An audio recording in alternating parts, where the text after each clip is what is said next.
hear this music in your dreams?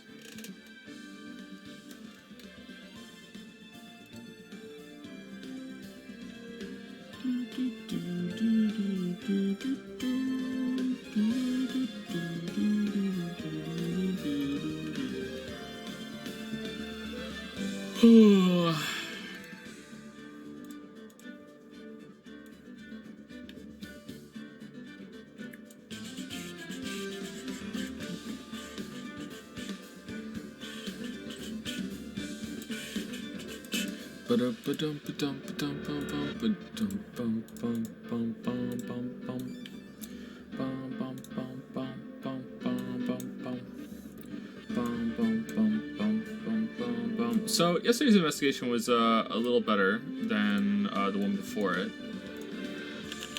So there still is a variance with how interesting they are, which makes sense. It's just in general, I think they've gotten a bit dull as the games have gone on. I hope they're better in the later games. What do the later games even look like? What's the one after Trials and Tribulations? Is it Apollo Justice? Eat your hamburgers, Apollo? Did you roll John Lee? No, I did not roll John Lee, happily.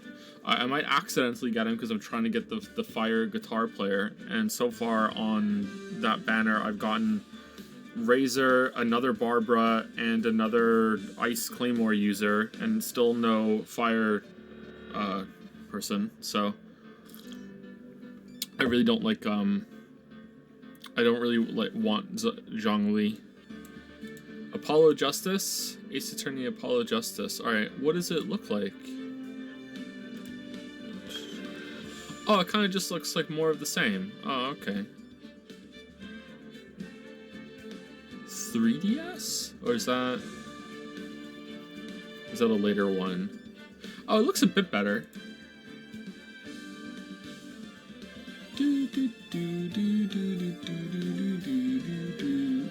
Why is Phoenix wearing a teal beanie hat?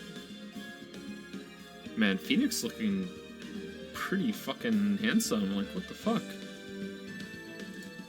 Alright.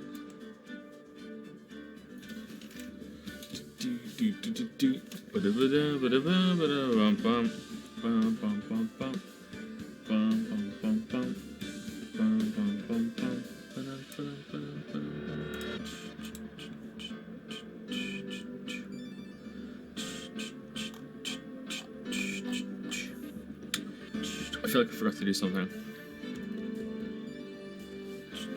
Game Awards stream next week? Not sure. Maybe.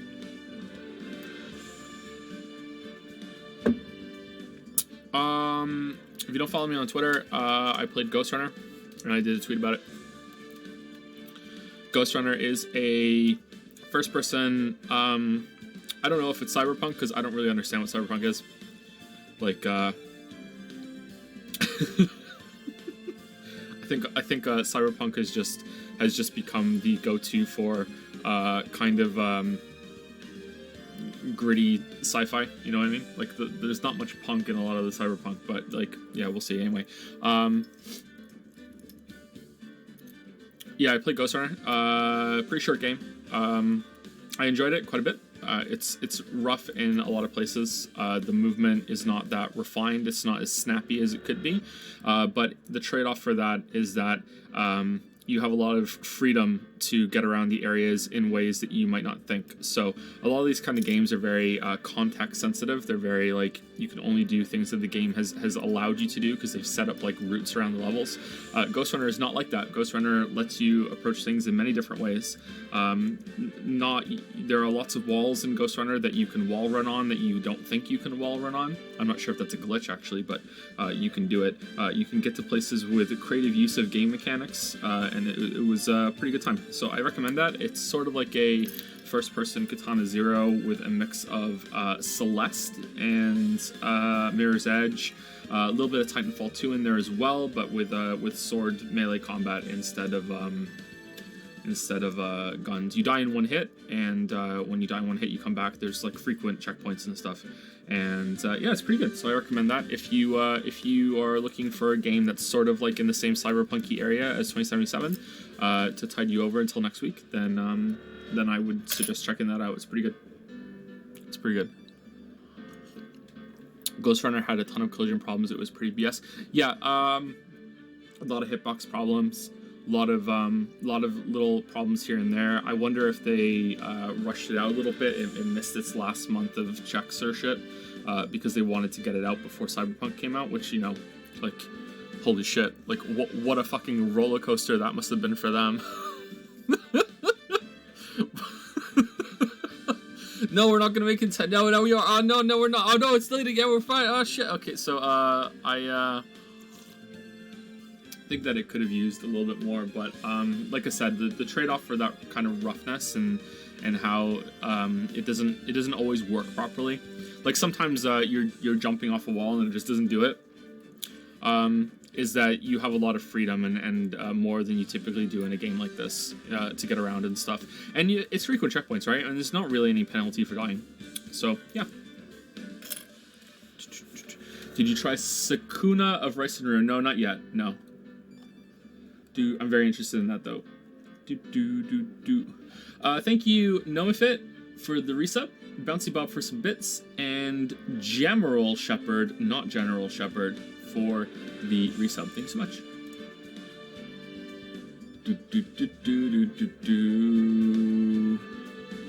Did you guys hear Oscar Isaac is going to be playing Solid Snake in the Metal Gear Solid movie? So what this means to me is that they're gonna scan Oscar Isaac and they're gonna make a 3D model of him and they're gonna put Snake's clothes on him and then they're just gonna play all the cutscenes from the game. And there you go. There's the Metal Gear Solid movie.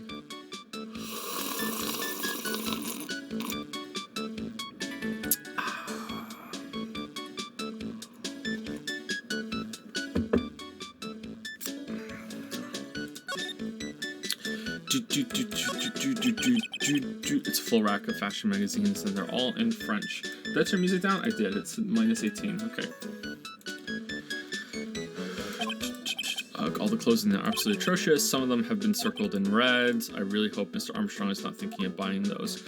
So we're gonna possibly do a shorter or longer stream today, depending on how it goes. If we're close to the end of the chapter, we will push forward. But I don't want to go any more than 2 hours at most. Like I would prefer only 1 hour over.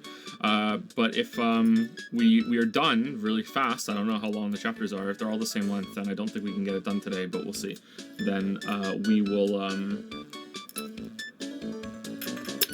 we'll stop early. So here's a quick recap for yesterday.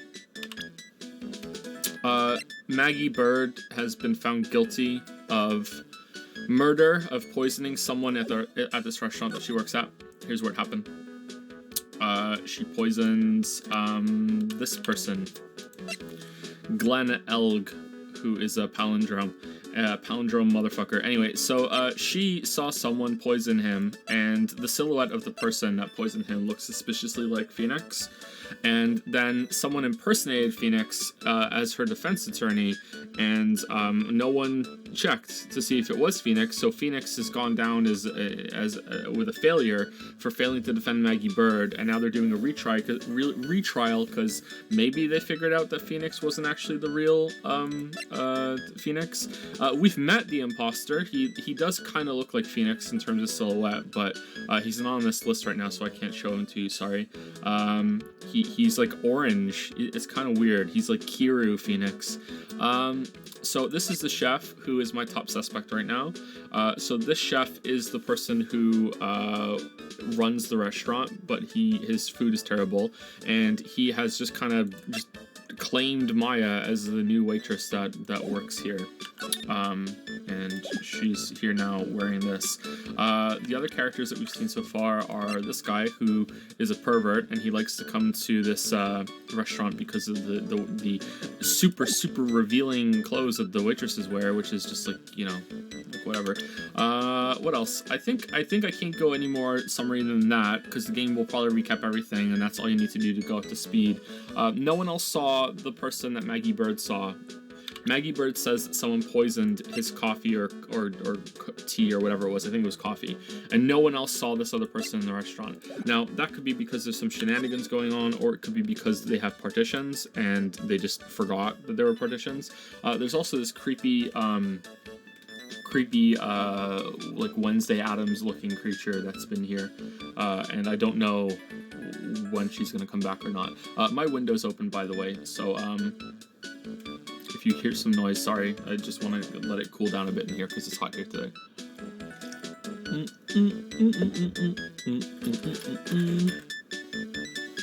Thank you for the bits, Catfish467, and thank you for the resub, Bruce Killfist. Thank you. So, one last thing before we get into it. 2077 is coming out on Thursday, December 10th, right?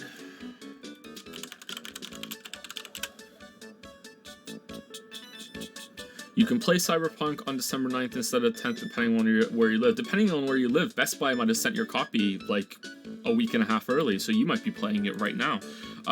So yeah, I think we're still gonna do a first impression stream on the 10th or the 9th if we can play it on the 9th. So we'll see. That's still planned. So if we're not done with Ace Attorney 3 by then, which is very likely, then we'll just delay it by a day, and then we'll come back to Ace Attorney 3 after we play one day of Cyberpunk 2077. So that is still the plan.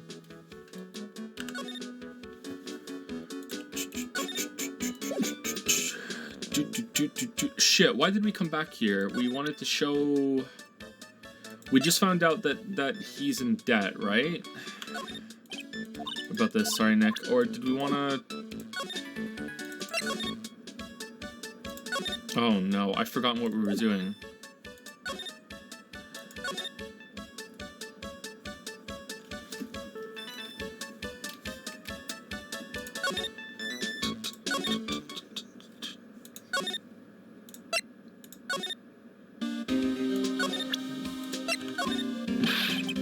For $500,000, pal. Oh, you're the one who told us that. Okay, hold on. So, what did we do last time?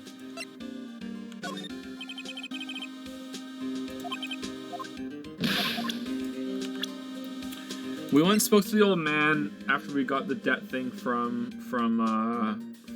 Gumshoe, and then we used all the we gave him the what looks like green nail polish to Gumshoe, but it's not because it doesn't have a smell.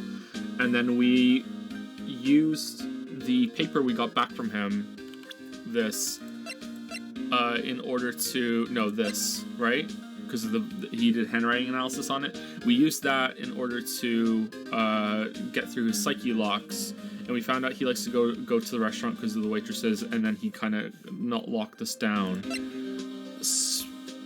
No, sports paper is what we had. What the fuck was it that we got? What information did we get from him?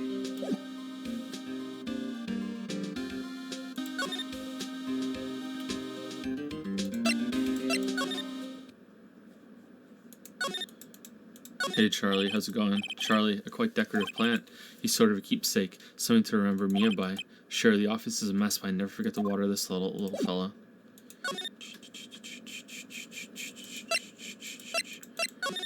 Okay, so that's gone. Okay, there's no one around, so I have to present something to somebody. What have I got that's new?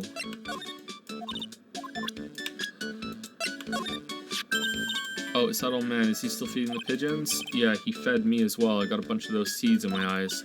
Oh, ouch. Hey, Maya, would you mind coming with me for a while? Huh? Me? Why?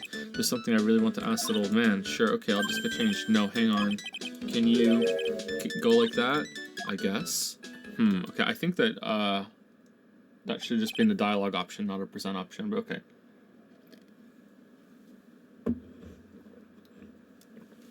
Sir. For you again? Well. I see. Nick, his eyes are burning into me. It's okay, I think it's going pretty well. Huh? You're still just a little child. Run along and play on the slide, alright? Play on the slide? Ugh, we were so close. Just a little more and he would have spilled. Pigeon, ka. Well, I know a way to make her, look older for you, bro. Don't worry. How can we crack this guy? Excuse me, please. No. Quiet. Can't you see I'm feeding the... No.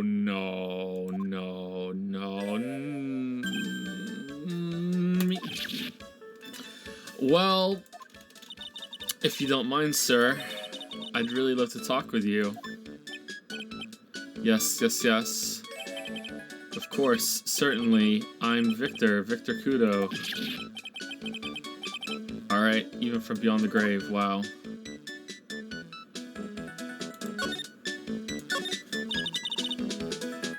About the incident. Does Mia know that she's hot? You mean the man who died after drinking the Javachino? It's like he's a different person. It was quite a shock even for me. He was a strange-looking boy. The girl took the Javachino over to him, you see.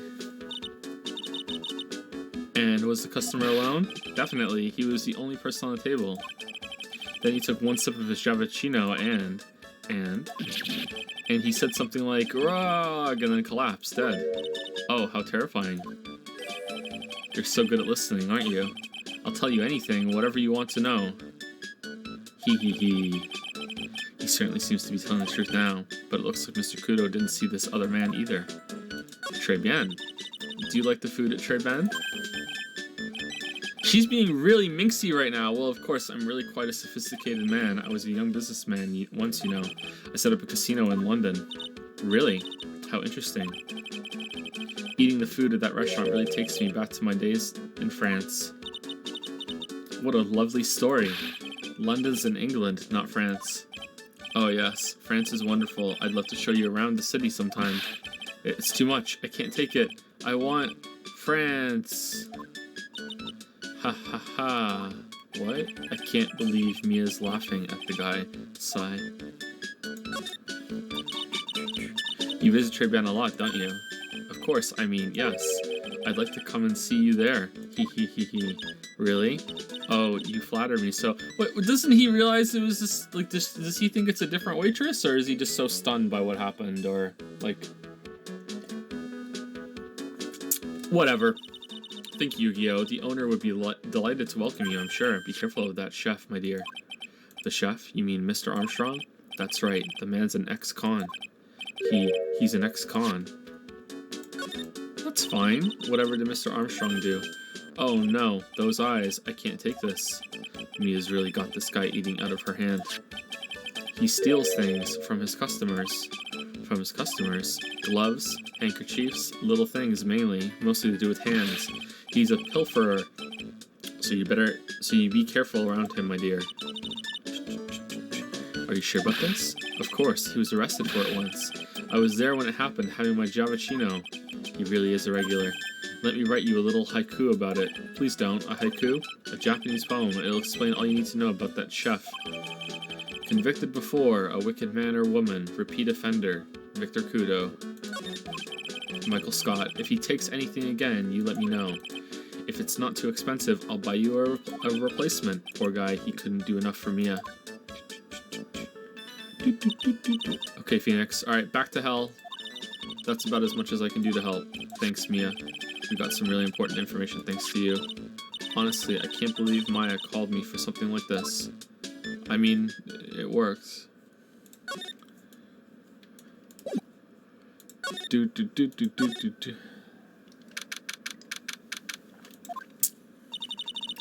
I guess it's about time to wrap up today's investigation. Had enough of being a waitress? Yeah. Plus, no one came to the restaurant. Ooh la la, Mademoiselle Maya, no. How can you leave me like this? I'm sorry. That reminds me. Mr. Armstrong had a psyche lock or 3, didn't he? I'm going to have to break those. Yay.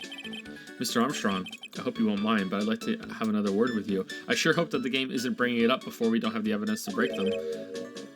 Volunteers. Volunteers? Okay, of course. Alright.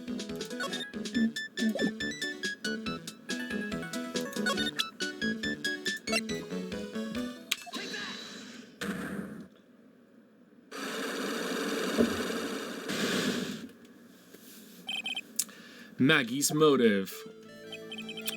What is happening? I do not like this horrible feeling. I have to know the truth. What happened to that day? Nothing. I wasn't even here. Allures, allures. I will confess everything. Just don't hurt me. Well, that was a new world record. It was a lottery ticket. A lottery ticket? A lottery ticket? The man who died here had a lottery ticket for $500,000. $500,000? That's exactly how much you're in debt for. Oui, but after la incident, this ticket, it disappeared. The ticket disappeared. This was the motive that la prosecution gave for Maggie. They said that she poisoned the man to get the $500,000 lottery ticket. Why didn't you tell me about this sooner? Mais allures, you've been trying to hide this information about the lottery ticket from me, and I want to know the reason why. No, monsieur, you doubt me, but I have confessed to you everything I know. Mr. Armstrong. Available for voice acting, by the way. The $500,000 lottery ticket, I think I know who took it. I think the winning ticket was stolen by this person. Okay, well, it could be anybody. It could be anybody. Mr. Armstrong, I believe there's a very high there's a very high probability that it was you. High probability means that it's still room for doubt. Wow, that is one piercing scream, even for a man like him. My pourquoi moi, my pourquoi moi, why? You have no evidence. I am not Master Mask. I'm not the kind of person who steals the property of others. Sorry to disappoint you, Mr. Armstrong, but I have evidence to the contrary. I present to you proof that you have stolen from others in the past.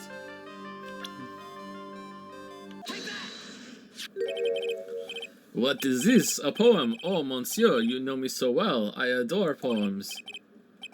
Please read it and put some feeling into it. Convicted before, a wicked man or woman, repeat offender. What a shit poem. I'm sorry to have to bring it up, Mr. Armstrong, but you have been arrested for stealing from your customers before, haven't you? Le mensonge. You are the liar. You deny it? Do not make la false accusations, s'il vous plaît. S'il vous plaît. So, do you have any proof? I want to see la incontestable proof that I have ever stolen from one of my customers. I don't. No. You stole this?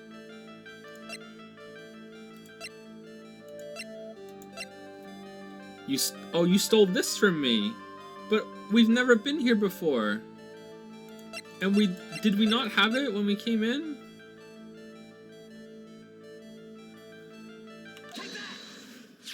Oh, we had it when we came in and it disappeared from our inventory? It seems like old habits die hard, Mr. Armstrong. What is that? This is my magatama. And I found it in your kitchen. No. Wow, that scream just about broke some windows. Okay, that's a pretty cool use of the system. Alright. Oui. I have a weakness for la little trinkets and la figurines. Aw, man. Do you want it to be? My hand, it just slips out. I cannot stop it. You've stolen handkerchiefs, gloves, and other things from your customers, right? Oh oui, it is la truth. I am just a timid little girl inside, monsieur. A timid little girl. Besides, this time, it was not la small trinket, oui? It was $500,000. My is none. Why would I steal it? I have no need for such money. Really now? You can't, there is such a thing as having too much money, apparently. Oh, monsieur, what is it? Isn't it true that you're in some pretty serious trouble? And that you are in desperate need of a large amount of cash? Yeah, it's true. You're in debt. This restaurant is deep in the red, isn't it? Ah, how do you know you have a loan to the tune of $500,000? That lottery ticket would have wiped out your debts. Well, Mr. Armstrong, what do you have to say for yourself now? Okay, I guess it wasn't him then, because this is going, like, way too fast. Unlock successful. Maggie's motive.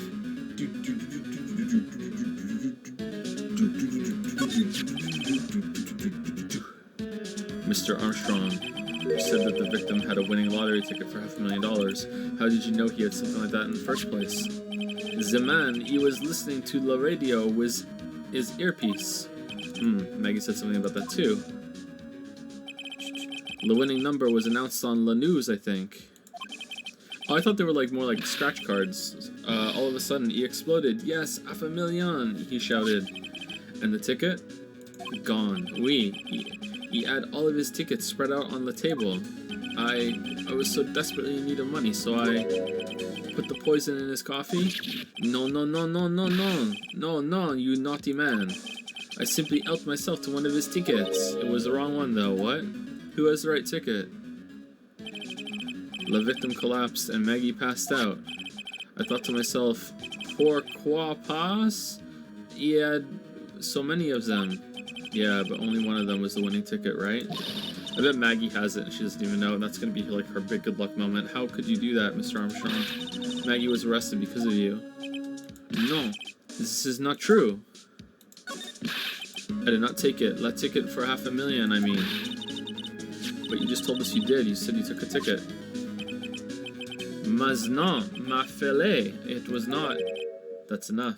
Oh, is it Wednesday Addams, huh? Oh, it's Mr. Godot. Even worse. What in the heck are you doing here? I'm here for a Javachino.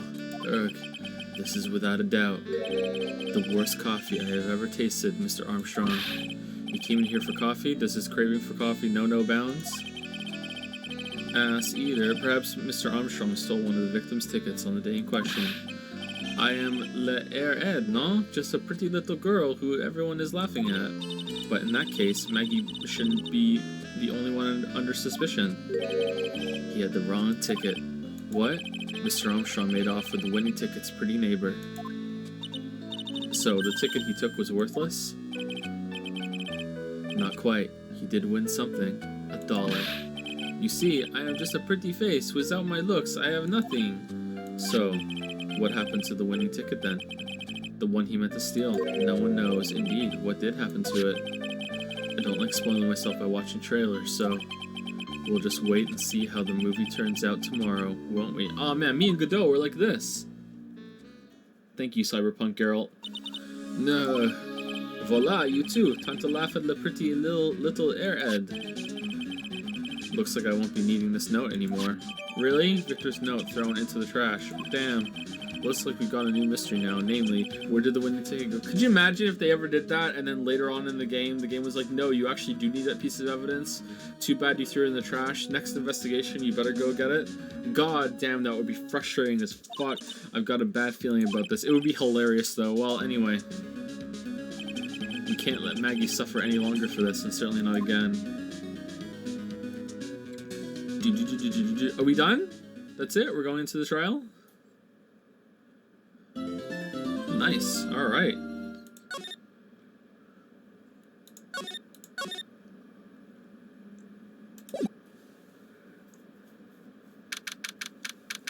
January 7th, 9:48 a.m. District Court, Defendant Lobby number 1.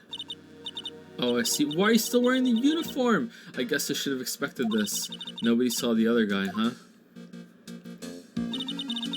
But he was there. But he was there when I took the coffee over, sir. Scout's honor. Maggie. Back. Detective Gumshoe. Are you doing alright? How are you feeling? As if you need to ask either question, sir. Don't let him get you down, Maggie. And don't forget to eat well, okay? Roger. And you. Yes? You better square this case away. Got it, pal? Maggie's innocent, you hear? If you screw up, then I'll be doing some squaring away myself. Squaring away some paperwork for your arrest. I think he's serious. Hey, detective, you're on our side for once, right? Yep. Yep. So you'll be able to help Maggie out, right? Really? Can you, sir? No. Of course. I've got the situation under control. I'm gonna be the first witness on the stand today. If something I say doesn't mesh with the facts, make sure you point it out, alright? Sure. Okay, we're forming a united front today, pal. You get me? Alright, like, how is the... I can't tell you how grateful I am, sir. Is the judge going to acknowledge that they fucked up last time with the fake Phoenix? I've always admired you so much, Detective. I know I can count on you. Looks like it should all go pretty smoothly today, huh? Yeah, okay. I can only wish. I feel like we have no evidence whatsoever. January 7, 10 a.m. District Court, courtroom number 6. Gumshoe isn't even done with the green bottle. Court is now in session for the trial of Maggie Bird. Again, the defense is ready, Your Honor. Coffee's ready, Your Honor.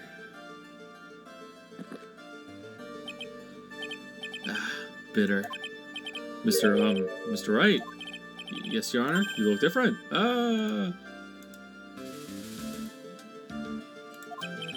What's wrong? Nothing. It's just whenever I addressed you in the previous trial, your response was, "Suck it, old man." You was talking to me. It was a little, well, intimidating. No, that wasn't me. That was the phony Phoenix. No, I'm sure it was you. I see, so our trusty Phoenix is back with us now, is he? Our trusty... What, that's it? That's all we're gonna... No, that's it! That's all that gets! So, Mr. Godot, your opening statement, please. Mr. Trite, whether you're a fake or the real deal, we'll find out soon enough through this trial today. But I can already tell you, I'm the real Phoenix Wright. I wasn't questioning whether you are Phoenix Wright or not. I was questioning whether you had studied law or not. You lost the last trial, bruv. That's what I intend to find out. There's no denying it. Behind that mask is a man who really hates me for some reason or another. As everyone is aware, the court has already given its verdict on this case once. Therefore, I won't stand for irrelevant testimony during this retrial. It wasn't a proper trial. Nor will I stand for a simple repetition of the evidence presented in the last trial. It wasn't legit. This is so dumb. I'm not planning on repeating anything that phony me said. Trust me. But you don't know what he said now. Now then, Mr. Godot, please summon your first witness.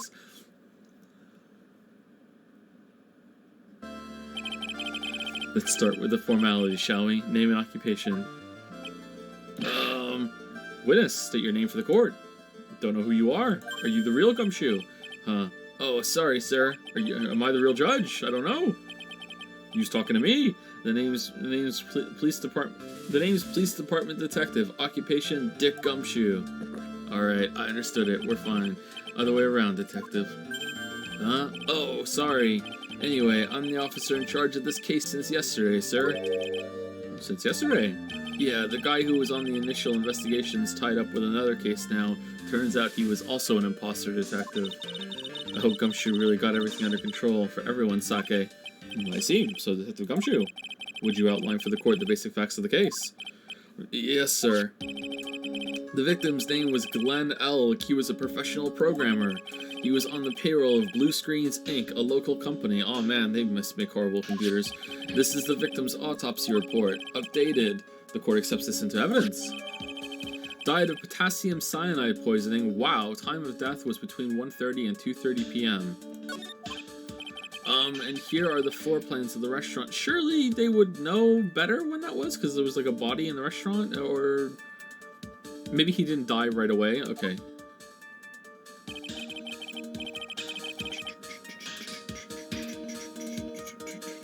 When the incident took place, the victim was sitting right here.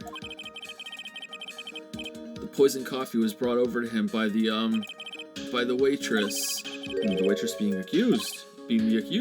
Yeah, it's pretty damning. The victim died from poisoning almost immediately after he took a sip of the coffee, but it's still within 1 hour range because no one can tell time. At the time of the incident, there were 2 other people in the restaurant.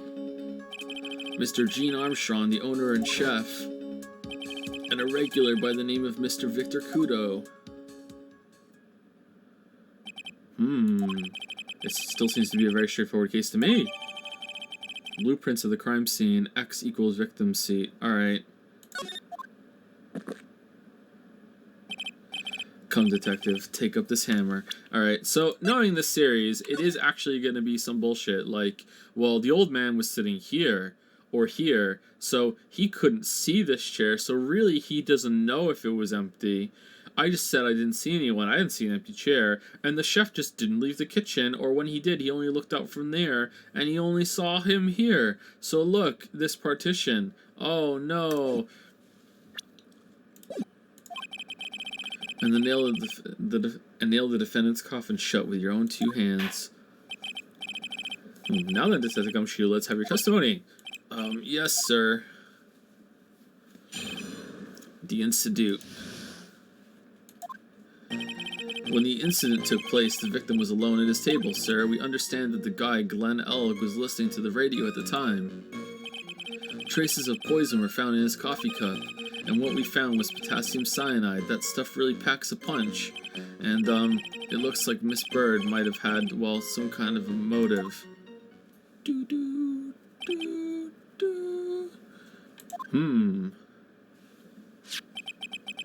Using the dark, aromatic depths of coffee to conceal the poison. Gotta respect it. Classy lady, yep. The facts of this case seem to be ironclad. Mr. Wright, I would ask you to begin your cross-examination, but this is pretty fucking slam dunk, yes? Please, no intimidation tricks this time around. Is that understood? It wasn't me. I already told you, it wasn't me. That wasn't me. The incident.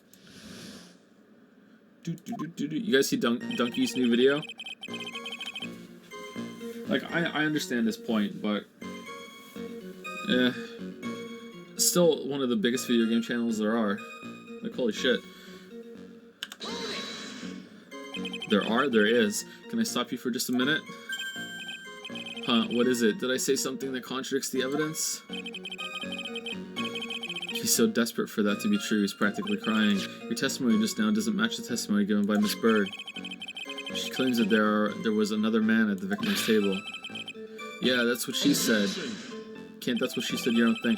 What killer wouldn't say that when faced with a homicide conviction? Exactly, everyone who defends himself is guilty. Hey. Sadly, her testimony isn't supported by the owner or the other customer. Isn't that right, Detective Gumshoe? Yeah, it's true. Their 2 testimonies tie up on that. They both said there was no other guy at the table. He's doing a lot of What should I do? Should I press on this point a little? Yeah, always press. Always. Well, maybe the other witnesses just missed him. Maybe their view of the victim's table is obscured in some way. Yeah! Ha. That argument is as weak as the coffee at Tribulations, right? I have here in my possession a ticket. A ticket? Looks more like a photo to me. Yeah, a one-way ticket to Guiltyville. Oh, goddamn population to defend. Oh, man. Damn. We can't fucking defend ourselves against that swagger. This is a photograph taken from near the entrance to the kitchen. This is the scene as witnessed by the chef moments after the poisoning took place, correct? I think the court will agree that such a clear view of the scene of the crime.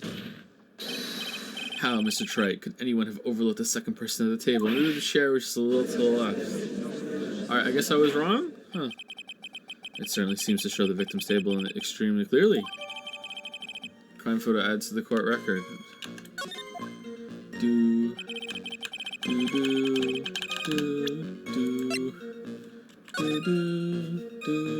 I mean, this chair is way more into the thing. This doesn't even look right.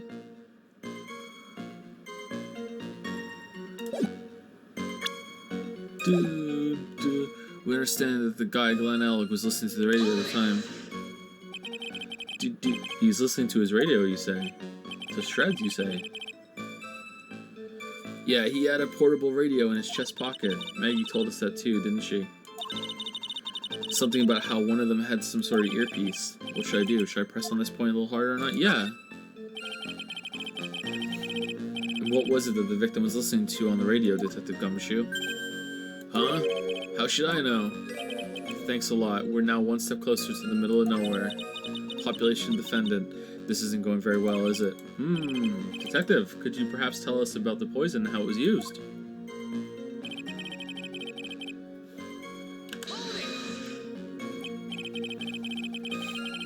So traces of the poison were found in the coffee cup and nowhere else? Not sure I get you, pal. Was the poison a liquid? Or was it a powder?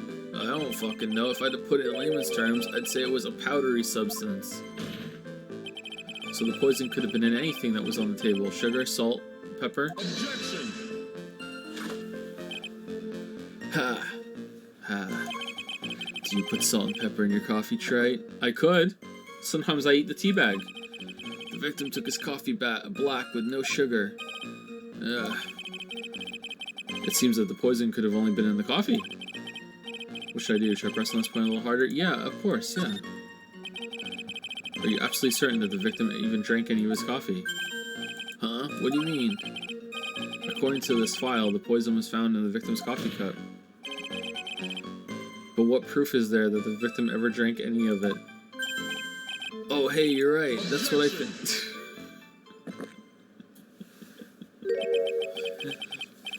In case you were wondering, that last objection was for the detective there. Huh? For me? Oh, hey, you're right. You may be fooling the court, but I'm not falling for it. If you have the time to waste, you have the time to present that piece of evidence. That piece, sir?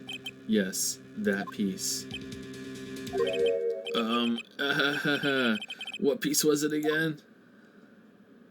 You know. This. Why is he allowed to keep doing that? Should I be grateful for this coffee? Should I be grateful this coffee's only hot enough to give me first-degree burns? Did he do that to Fake Phoenix? Oh no, it was Pain, wasn't it? Oh, now I remember. This is the victim's coffee cup. Yes, the victim's cup. Take a good look at the rim. Oh yes, it's unmistakable. There is clearly a coffee stain on it.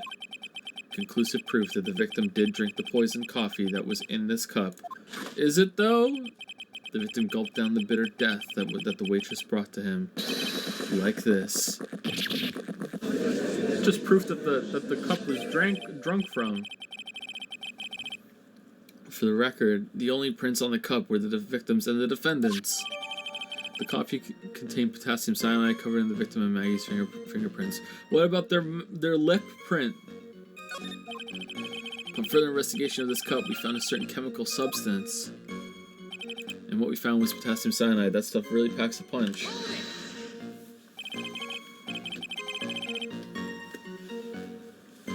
Potassium cyanide, I've heard of that chemical before. Exactly how strong is this poison, Detective Gumshoe? It's, well, that stuff's lethal. Eat too much in your history. You eat too much of anything in your history. That's what too much means. How much is too much? Lethal dose is 0.2 grams. That's about enough to finish anyone off. 0.2 grams? How much is that? You know when you swab your ears for earwax? Yeah, about that much. Earwax, huh? Sounds like something Gumshoe's got an abundance of. Such a small quantity of poison could have been concealed anywhere. Exactly. And, it looks like Miss Bird might have had, well, some kind of motive. Some kind of a motive. Yeah, but if you ask me, it's been blown way out of proportion. Objection! Yep. You know what my golden rule is, Detective? Chuck out a bad cup of coffee. You can always get another. Huh? I don't get it. Okay, is it just coffee jokes all the way down? Like, he's just coffee. He's at coffee, that's it? This is his thing. He's Cyborg Coffee Man. I'm saying we can always get another witness on the stand if we have to chuck you out. Gulp. So stick to the facts, Detective. Now then, what was Miss Bird's motive? Come on, Gumshoe. They said she wanted to steal a lottery ticket. First you pick your outfit out of the hat. Alright, I'm Cyborg Witcher. Alright, and now you pick your interest out of the hat. Von Karma got whipping. Alright.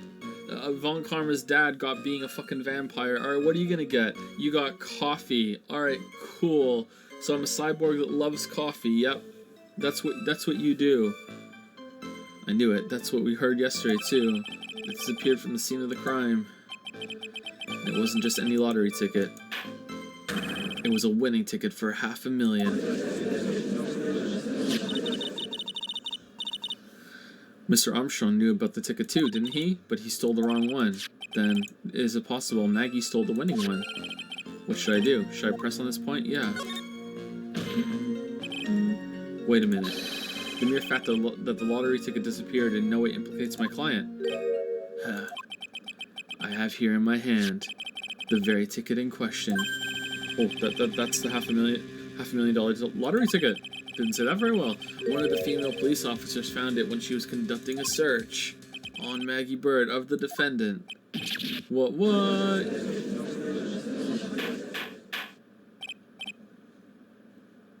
Order. Ha, she's quite a lucky bird, our little waitress. No, she's not. Objection. She's not lucky at all. Look. Oh, she's not lucky at all. You will submit that ticket as evidence to the court immediately. I want her here on my desk. I better keep an eye on that ticket. The way the judge's voice is quivering. Victim's lottery ticket adds to the court record.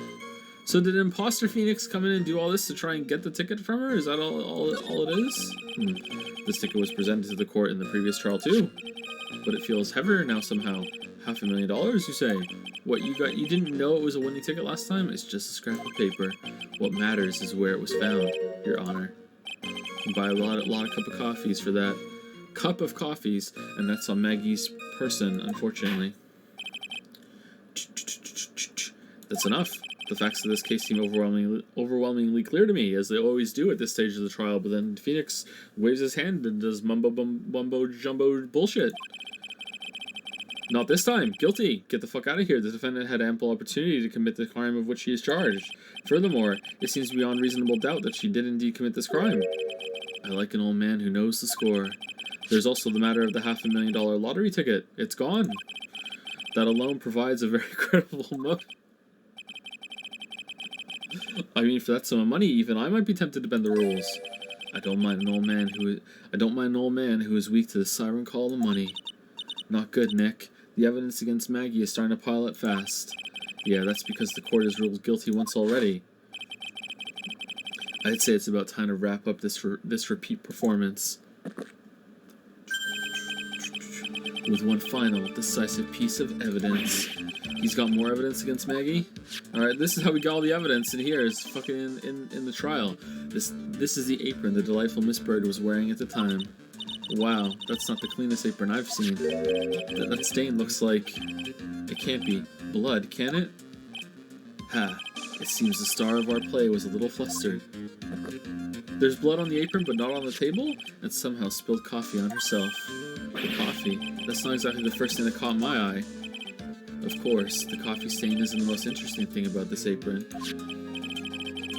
No, there's something else that stands out even more. The thread count. It's unbelievable. You woun't believe the thread. I would sleep on this. Something else? I presume you mean, of course, I'm referring to the pocket. I was about to say that. The pocket. A search carried out right after the incident uncovered this. Potassium cyanide. The very poison used by the killer was in her apron pocket. A bottle of poison in Maggie's pocket. Yeah, and Maggie's prints were the only ones on it. What? Oh, she didn't tell us that. You know what? I'm starting to think that maybe she is guilty. Order. The court will accept these items in evidence. Are we really not talking about the blood? Apron added to the court. Is it jam? Worn by Maggie at a time has a small pocket but big stains. There's something still bothering you, Mr. Godot. Why have you not explained the blood stain to the court? Oh, you can see it, okay. What blood stain? Irrelevant. Blood stain? What blood stain would that be? Don't play games, prosecutor. The blood-colored stain that's smeared all over the apron. That's ridiculous. No one told me anything about a blood stain. You don't need to be told. Just look at it. Well, are you red colorblind? Well, detective, could the stain really be blood? No way, sir. It's just ketchup, sir. Ketchups. She must have gotten someone on her apron while taking someone their breakfast that day. You could have spoken up a little sooner, Detective Gumshoe. Pull a stunt like that again, and I'll have you drink 17 cups of ketchup, witness. Oh, I thought everyone knew what it was already. I haven't seen anything yet to make me doubt the last ruling I made on this case. The motive, the opportunity, and the supporting evidence. They have all been clearly established. Well, Wright, it seems you really are a phony after all. You really know how to drive a man nuts. Can you see my tie? Witness, please continue with your testimony. Describe for the court the crime scene and the findings of your investigation there. Thank you, Stabby Magoo, for the 8-month resub. Thank you, Misky Whiskey, for the new sub. Welcome, Misky Whiskey. And thank you, Romano Zerski. Hopefully that's right. Or Roman Ozerski? Probably Romano Ozerski. Thank you for the new sub. Welcome. The investigation. The crime was reported at 2:25 p.m. by a kind of scary old man, sir. Poor Maggie had passed out from the shock. It must have been real tough for her. The victim didn't have any identification on him, but we figured out who he was pretty quick, and then the investigation went smoothly. When Maggie was searched, we found the lottery ticket and the bottle of poison, and that was it. There was nothing else missing from the crime scene. What about the CD and the... you identified the victim and secured your prime suspect. Very good. Last chance to convince the court you're a real lawyer, Trey. Don't count on any more cross-examinations after this one, so let the fun begin.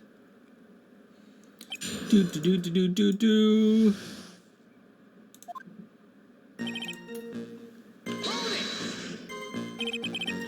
Scary old man, Detective Gumshoe. There's an old man who's a regular at the restaurant where the incident happened. We're obviously talking about the same old man. Clarify, just to make sure, officers were dispatched right after the report came in, but the old guy still made a fuss. What took you so long? Then he hurled abuse at them, and seeds. Yep, same guy. Seeds? It was nothing. I caught each one with my teeth. You were there? I guess not even the mighty Godot can avoid being attacked by that guy. Or did you go talk to him? Alright. The old man was the only other customer in the place at the time. He took his time finding a payphone, apparently, so he was late reporting the crime. Trey Ben doesn't have a phone? Did they just say that and I glossed over it? How long was the defendant unconscious for? The officers got to the crime scene at around 2:40. Maggie was still out cold in the kitchen at that time. It took another 10 minutes or so before she came in. I would have liked to have been on the scene myself. I bet you would have liked to have carried out the search, too. I would have loved to see Maggie asleep like that, all pretty and peaceful. Whoa, you're a professional detective, Gumshoe, not a professional bird watcher. I respect a man who can watch the birds. Save the romantics for your own time, detective. All we need to know about this is the investigation. Oops, I guess I'm pretty red right now, aren't I? The victim didn't have any identification on him. He didn't have any? Are you saying that it was stolen then? No, I don't think so. The victim didn't have a driver's license or even a credit card on him, pal. All he had was 58 cents in his wallet. 58 cents? Yeah, I can't believe I found someone with less in their wallet than me, pal. The victim sounds like he was a thoroughly miserable young man. What the fuck? Or some kind of outlaw. Why not give him a bit of an edge? I think I'm onto something here. We figured out who he was pretty quick and then the investigation was... How'd you find that out? Wait a sec. Huh? Did I say something dumb again? Let me paraphrase what you just testified to this court. The victim didn't have any form of ID on him. That's basically what you said, yes? Yeah, basically. In that case, how were you able to identify the victim so quickly? Oh, that. He's so let down. He's got the whole sagging shoulders and puppy eyes thing going. There was a prescription bag on the victim's table along with a lottery ticket. It seems Mr. Glenelg visited his doctor before he went to Treben. We got the victim's name from the medical records of the doc who prescribed the meds. That's a reliable enough source for the court. What should I do? Should I leave this alone or ask to hear more? What?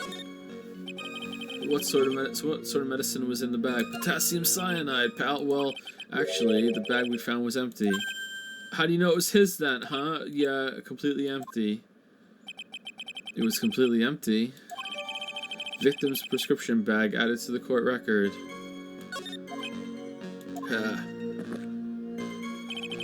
You're entering empty paper bags as evidence? Desperate, are you, Trey? Alright.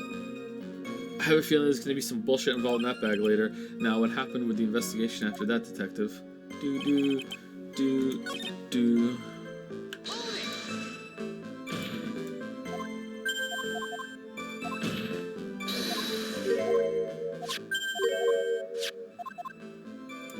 Oh, I can't ask about the other one. Alright. The defendant had been passed out for a while, correct? In that case, isn't it possible someone planted the evidence in Maggie's pocket? Hey, yeah, you nailed it, pal. It happens to me all the time. We had a department party the other day, and when I got home, I was wearing the boss's shoes. Objection. Keep up this crazy testimony, detective, and those shoes will end up down your throat. That's your objection? Sorry. So trite. Someone planted the evidence in Maggie's pocket? That's a pretty bold statement. Care to back it up with some evidence? Well, I'd love to, if I had any. I mean, you're just raising the possibility. It appears you have no evidence to support your theory, Mr. Wright. How can there be evidence of that? Continue with your testimony, witness. Game's dumb. But it's supposed to be. It's supposed to be frustrating. So the $500,000 lottery ticket and the bottle of poison were accounted for. Yeah, interesting. It's true that those two items are accounted for, but wasn't there another lottery ticket that was stolen that day? Oh yeah, the one the restaurant owner took. He won a whole $1 with it. What a lucky guy, huh? And they're just going to let him get away with it? It was just $1, detective. I guess no one cares when it's that little, except for Gumshoe. If I don't find a hole in this testimony, the judge is going to hand down his verdict. Gumshoe isn't giving us anything to work with, and we can't find any contradictions if he doesn't give us something. Yeah, that's true. But Maggie and Gumshoe are like Dumb and Dumber. Our only hope is that they were so dumb they missed something obvious. Come on, Gumshoe, be the dumbest you've ever been. Okay, so do I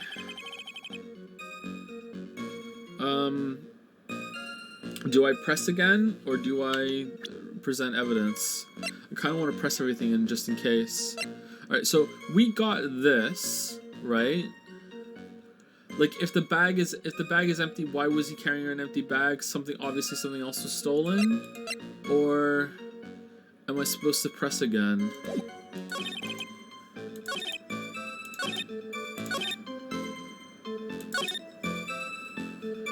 I guess it has to be that, right? Like, why would he be carrying around an empty fucking prescription bag?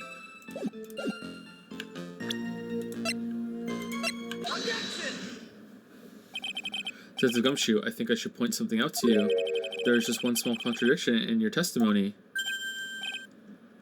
Oh, finally. I'm getting all anxious just waiting, so hurry up, will you? You testified that nothing else was missing from the crime scene. However, the prescription bag you mentioned was empty. Did the officers recover the medicine from the scene of the crime later? No, they didn't. The victim was given a prescription right before going to Tribulations. Where then did the medicine disappear to? You are too cool, pal. Indeed. Due consideration wasn't given to the victim's prescription in the previous trial. Witness, why do you always overlook such vital pieces of evidence? Even though I did and Godot did as well.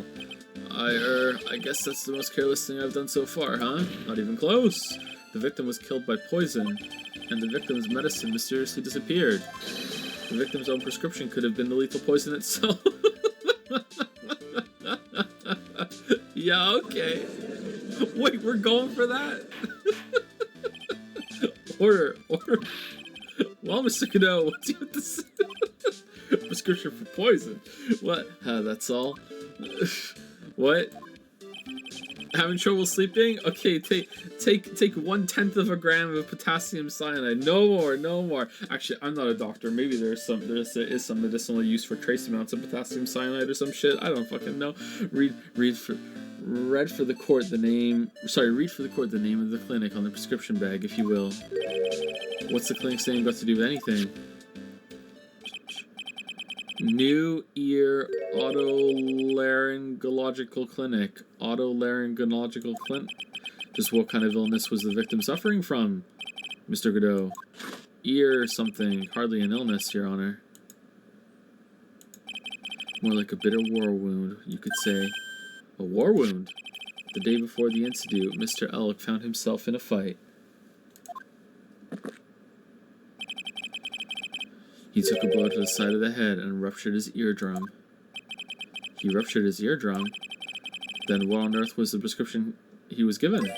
It was a cream that was to be applied topically inside his ear canal, not to be ingested. Okay, well, where's that? What? It's mentioned in the autopsy report if you read the fine print. Is it? I can't read the autopsy report, Godot. I wish I could read. You... Well, where's that? It's such the autopsy report to read the fine print. Which ear was it? Because he had an earpiece in. They found traces of the medication, the victim's left ear. Yes, here it is, in very, very fine print. It seems Mr. L correctly applied some of his medication while he was at Très Bien. Therefore, it would be absurd to believe that he would have eaten his medication. Erg. It seems that this medication is irrelevant to the case after all. Yeah, but it's still gone. No. And it's unaccounted for. That means that there's proof that someone else is there, Nick. If you don't think of something quick, it'll all be over. She's right, but I can't get away with any old weak objection. What should I do? Push the medication issue. Push. Let's say save and push. Save and push. It's still gone. That means someone else was there. Only moments ago, Mr. Godot made the following statement. It seems Mr. L correctly applied some of his medication while he was at Très Bien. If that's the case, then why was the medication not found at the scene of the crime? Yeah, tell him, right? Tell him. Oh, shit. But the medication in question was for topical use inside the ear canal. That doesn't change the fact that it could not be found at the crime scene. However insignificant it may seem, it's a lawyer's duty to pursue the truth. You know as well as I do that the medication is irrelevant. It hardly seems likely that a prescription drug would contain potassium cyanide. It hardly seems likely that the coffee the waitress served would contain it either. But it did. The possibility is undeniable. He's got me there. That's enough. Mr. Godot, is the detective the only witness the prosecution wishes to call? Oh, we're just leaving this. Okay, cool. Mr. Godot. I've got my own witness I'd like to call, sir. It's the old man who was there in the restaurant on the day of the murder. Victor Kudo, the pigeon hater? Very well. The matter of the disappearing medication seems little more than trivial at best. However, it wasn't explored at all in the previous trial. And that is something that bothers me. Yay-ifications. Good job, Nick. The court will adjourn for a 10-minute recess, after which we will hear the prosecution's next witness. I suppose this means I'll just have to finish you off in my last 6 cups. Well, he's had 11 cups already? Court is adjourned for recess.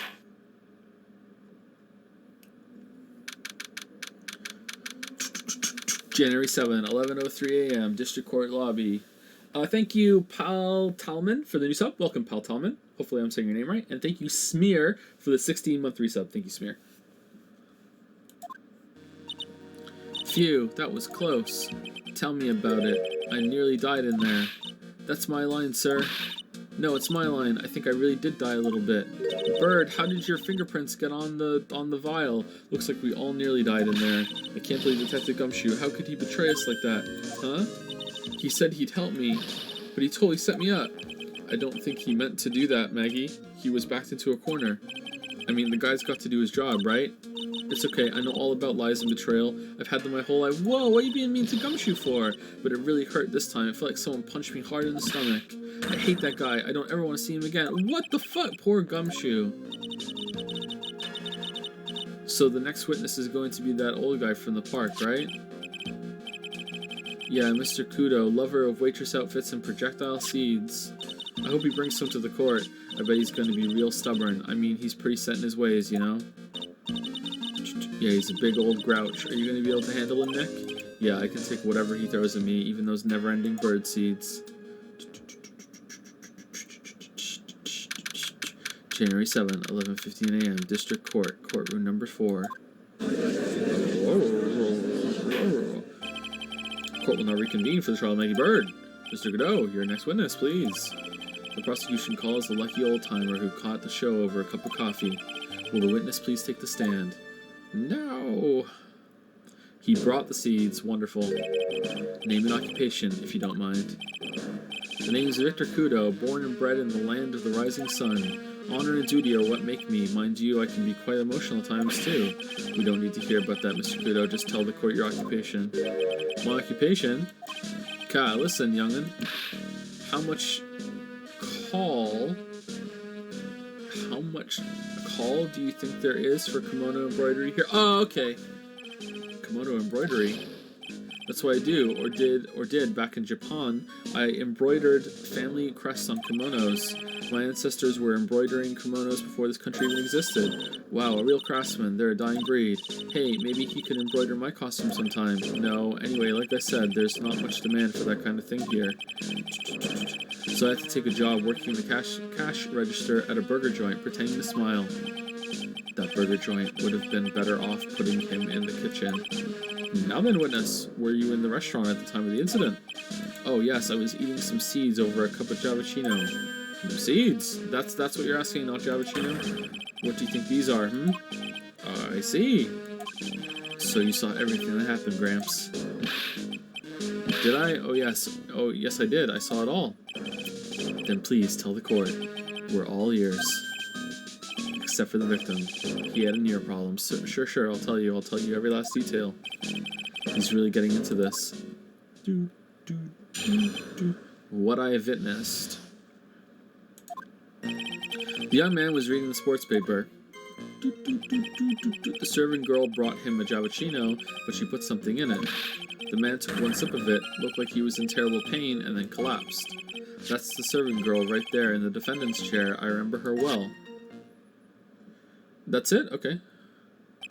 Slam dunk, Mr. Kudo. She is not a serving girl. Please refer to her as a waitress. Ka, you're as bad as the rest of them. All these newfangled words. What's wrong with the old-fashioned ones, Newfangled? All this talk of radios and glasses. It's wireless and spectacles, I tell you. Excuse me. Listen to me, everyone. Don't forget the old values. Don't let the good old days slip away. Too late. Fucking boomer.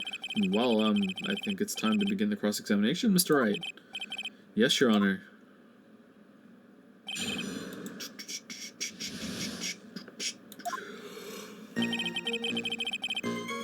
Oh, a little sleepy. Sorry. The young man was reading the new sports paper. So you saw the victim, then. You saw Mr. Glenn Elk. This is a weird name, man. I wanted to know if Gutson Braun retained his championship or not. So he was looking at the sports paper the victim was reading, huh? And at the location in question, where were you sitting? There are partitions between tables on the same side of the restaurant, right? So what if there are? If you say that you could see the victim, that means you were sitting at a table on the other side of the restaurant, correct? Ka. I go to that place to drink Javicino. I don't go to sit. I don't remember which table I was sitting at. What do you mean you don't remember? You mean you go there to eye the waitress? Servant girl brought him a Javicino, but she put something in it. Mr. Kudo, that is a very grave accusation. Are you sure about what you saw? Victor Kudo never makes mistakes. I dot every T and cross every I. I see. My eyesight's fine. The doctor said I only need spectacles for reading and driving. I bet his eyes are only really fine when he's scoping out a waitress. And I saw what the serving girl put into the Javicino as well. I bet I know what's coming up, and something tells me I'm not going to like it. Always press. Your Honor, we need more clarification on what was put into the victim's coffee. I'd like to ask that the witness add what he knows about this to his testimony. I agree. Witness, will you enlighten us, please? Sure. There's no question about it. She very conspicuously put some white powder in there. Did she really put that into the coffee? You doubt me, boy? She took some out of a small brown bottle and sprinkled it in. Why would she do that while carrying the coffee over? That's so stupid. Alright, time to go poisoning. Alright, oh shit, I forgot to put the poison in while I was in private in the kitchen. Better whip it out right here in the middle of the restaurant while everyone can see and go bum ba da bum ba da bum ba da bum. Like, couldn't she have been adding sugar in a small brown bottle like that? Like that? Witness, could you please describe the bottle in more concrete terms? A bottle like this, perhaps? Leading the witness! Objection! Leading the witness! Oh, there it is. That's the one. That's the bottle of potassium cyanide, I presume. So what did the accused put into the coffee? I think it's clear, don't you? Did we test it? The man took one sip of it, looked like he was in terrible pain, and then collapsed. He took just one sip?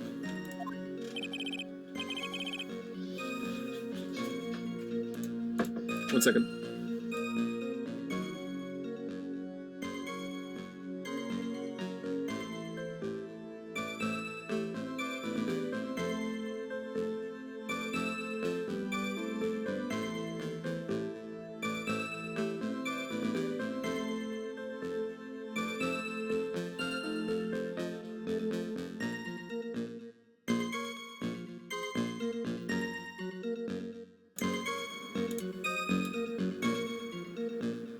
Alright, sorry about that. You young'uns, you waste everything. Those Javachinos cost $8. In the good old days, we would have drank every last drop, eaten the cup, and then died. Cup eaters, congratulations. You have earned the title of battiest man to grace a courtroom. Nope, not even close. Oh, yeah, baby's crying, sorry, you might be hearing that. So it was an immediate death? Well, with potassium cyanide, I suppose that is possible. Oh yes, he slumped over without so much as a twitch. TV, I felt the Javachino I just drank turn sour in my stomach. Oh yes, I know that feeling. And the waitress, I presume she is... That's the servant girl right there in the defendant's chair. I remember her well. You said, I remember her well in reference to the waitress. But you only saw the uniform. Does she have any particular features that you can identify her by? Particular features? It's a disgrace, that's what it is. Sorry? You could see all the way up to her, you know, she's practically naked in that uniform. Oh my god, if it was someone else wearing the... He just came out wearing the outfit. He never saw anything else, he just saw the... Here we go. So a particular feature you recognize about the waitress is her outfit, but anyone could wear just such a uniform, even me. Mr. Wright, please spare the court any further mental anguish from that image. Don't get all excited, Nick. You've got to keep yourself together. I guess I got a bit carried away. Cat, there are other things I recognize about her too. He seems pretty sure of himself. What should I do? Press. Sure, you saw a waitress take the coffee over to the victim. But what matters is whether the waitress was Maggie Bird or not. Quite right. Mr. Kudo, those other features that you recognize about the defendant, I would ask you add them to your testimony. Sure. There was a ribbon in her hair and her apron straps were loose. What? You do seem to remember several details about her appearance, but what about the most crucial detail of all, her face? Cat, as if I wouldn't remember that. Okay, can you describe her? The witness noticed the straps of the accused apron. He's unlikely to make a mistake about her face. That's right, I can even tell you the color of the ribbon in her hair. It was red. So you see, there's nothing wrong with the witness's eyesight. There's no doubt he remembers the waitress pretty well. What should I do? I get the feeling there's something more to this somehow. Yeah, I mean, it's a bit orangey too, but yeah. How can Godot see it? Ask about the straps, ask about the waitress's back, ask about the straps. Mr. Kudo, you seem especially interested in straps. Why is that? What? The ribbon in her hair, the straps on her apron. What's the fascination? Fascination? Objection! People have all kinds of fetishes, Trite. We don't need to embarrass the witness. just like, no, we're just going for it.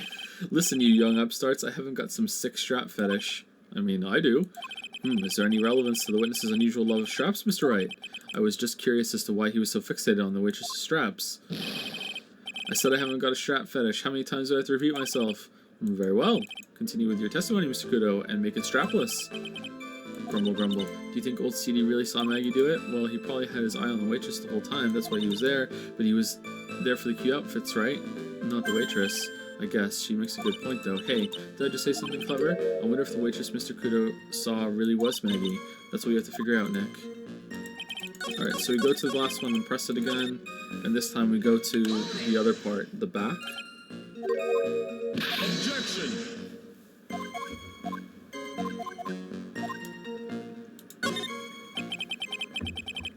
The identifying features you described are all things you would see from the back. Oh, it's the Wednesday Addams girl! So what? Is it possible that you never saw the waitress from the front at all? Objection!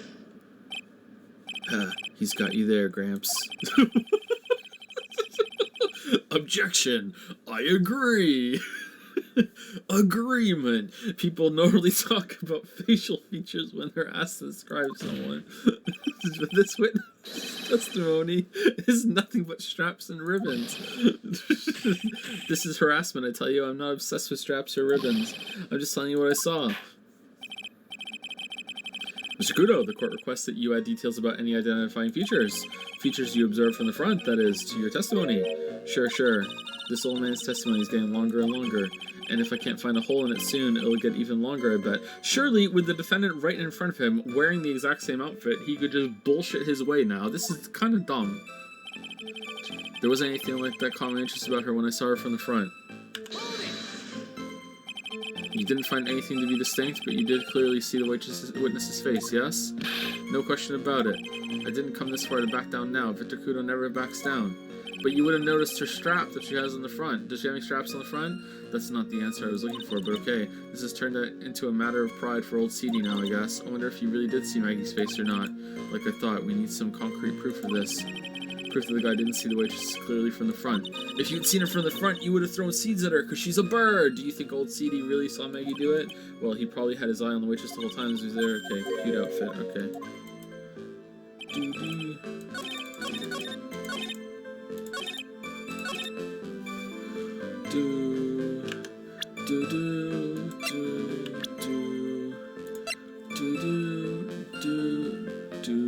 Okay, so either there's some sort of strap, or he would have noticed the blood on her apron, even though it was ketchup. Like, that's kind of a stretch. So it's either that, or this. Let's go with this. Mr. Kudo, I would like you to please take a look at this. God, that filthy thing would suit filth like you just perfectly. Actually, it reminds me of what my grandson looks like just after he's done eating. Have you ever seen this before? Of course I haven't. Do you think I'd forget something as dirty as that, Well, you half-witted clot. You foolish fool. Checkmate. He's so proud. Look at his smug little turtle face. Oh my god, he's so proud. Damn. What is it? Ever since I said you half-witted clot, there's been an eerie silence in here. Mr. Kudo, this apron is the apron worn by the defendant on the day of the poisoning. And just as you said yourself, you wouldn't forget something like this. Which means if you had really seen this apron before, yes, you know what I'm getting at. You couldn't have possibly seen the waitress from the front. Oops. Witness, you can't just oops your way out of this. Contempt of court. Well. Looks like we finally have a genuine trial on our hands. Time for celebratory cup of joe. Listen, Wright, here are the facts. On the day of the incident, there was only one waitress in the restaurant, that being the defendant, Miss Maggie Bird. Exactly. And when that one waitress put the poison into the coffee cup, this old guy was watching. I hope you understand the gravity of the situation, Mr. Kudo. The fate of the defendant may rest on what you say you remember seeing. Just tell the court exactly what you saw, Gramps. You can rely on me, Captain. My noggin's in perfect working order. I can't remember a single occasion when I forgot what burger a customer wanted. You can't remember? Probably more like he messed up so many times he's blocking it out. I kind of want to eat a burger now. Bunger. Very well, let's test how good your memory and attention to detail is, Mr. Kudo. Tell us what you remember about the victim. Thank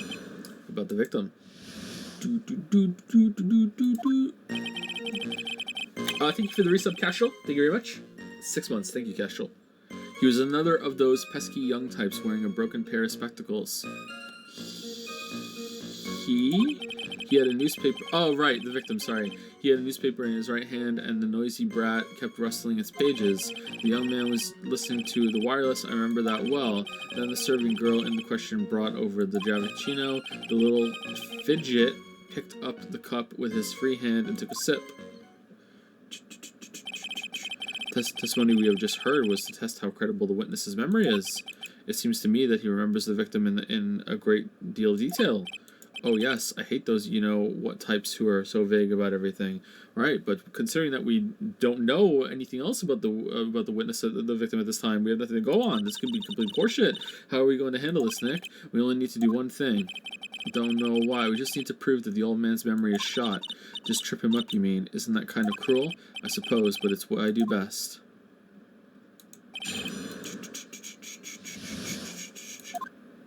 He was on to the Spectacles. Dark glasses to you. One of the lenses was green, but the other was broken. Newfangled rubbish. That's why I remember him so well. He did have some kind of lens over his left eye, but I wouldn't have called it a pair of glasses. Yeah, what is that? He seems to have been wearing some rather modern-looking shades. Is it something that makes him be able to see something in the paper he was looking at? Like that's kind of blue up there, right? Is it something that makes like lines appear that are in invisible ink or some shit? Like, what the fuck is that? He's wearing some shit. Perhaps I should take to wearing some and rival Mr. Godot's sharp appearance. We better come up with something sharp and quick.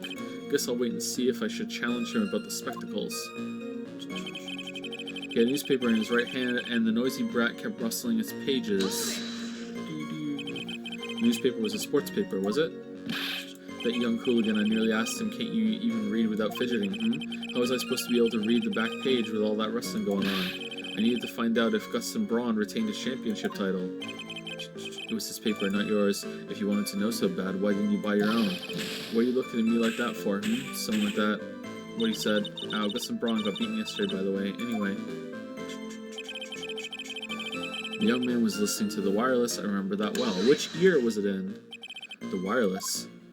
The decadent young rascal. In my day, it was one or the other. Read the paper or listen to the wireless. Oh boy. And using an earpiece. It's selfish, that's what it is.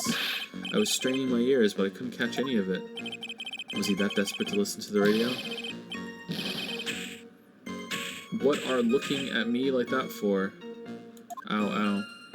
Sorry, that automatically played there. Then the serving girl in question brought over the Javicino. It's called cappuccino. You mean the waitress who you only saw from behind, right? You're one of those, are you? You never let anything go, isn't that right? I'm a defense attorney! Maybe. What does it matter if I saw her from the front or from behind? My eyes don't lie. Ow, ow. I better not push it until I've got some hard evidence. Fucking old bag energy over here. Wendy old bag. The little fidget picked up the cup with his free hand and took a sip. His free hand? Yes. Which hand was that? Weren't you listening before, cloth ears? I said he was rustling the newspaper with his right hand, didn't I? I think he did, right? If his free hand wasn't his right hand, shit. Ow, ow. Ha. Perhaps the great Mr. Trey has 3 hands. Zip. Yeesh. I was only asking. No need to gang up on me and treat me like a freak. The whole point of this cross-examination is to establish just one thing. That this old guy's memory has more holes than a slice of Swiss. Got him. I guess we just need to find a contradiction in his testimony somewhere, huh? Anything will do. Even the smallest detail. We just need one mistake, and he's ours. Okay, he was one of those pesky young types wearing a broken pair of spectacles. Okay, so it wasn't really a broken pair of spectacles. It was just this. The victim was a programmer. His left eardrum ruptured the day before the incident. Okay, what ear was his earpiece in? I'd like to know. He had a newspaper in his right hand, and the noisy brat kept rustling his pages. The young man was listening to the wireless. I remembered that well. Then the serving girl in question brought over the Javicino. The little fidget picked up his cup with his free hand and took a sip. Okay, well, it's not Javicino. It was just coffee, but I don't think that matters, right?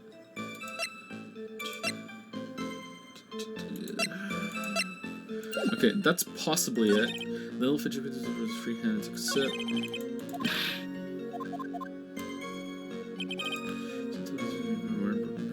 Okay, so I don't think that's it. I think that's fine. Like that's a fair representation of what that is. That's fine. He had a newspaper in his right hand and the noisy brat kept rustling his pages. Okay, so is there any way we can dispute that? Left by victim. Oh, left, like his left hand. Doodle is in the victim's handwriting. Is it that he couldn't have drank it because he was doodling at the time? Like, he didn't have a free hand because he was doodling? But, like, that's kind of dumb. Like, he could have doodled earlier and wasn't doodling when he was looking, right? Okay, that's a possibility.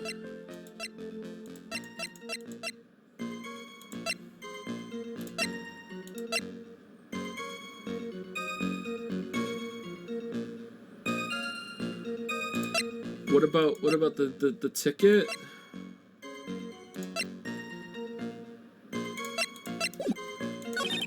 The young man was listening to the wireless. I remember that well. Wait, what was the doodle? Does the doodle have anything to do with the money he just won? 100,000. No, it was 500,000. There's 500,000 over there. So that means he was doodling while he was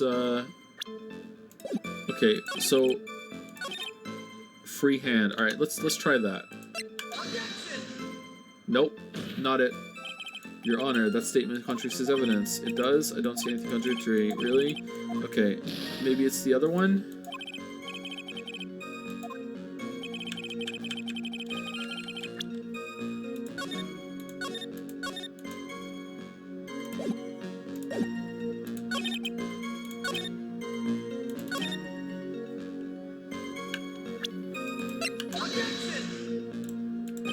Nope, that's not it. Okay.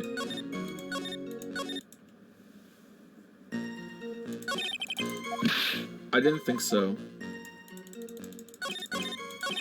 What was the other possibility we had? It was that it wasn't Javachino. It's coffee.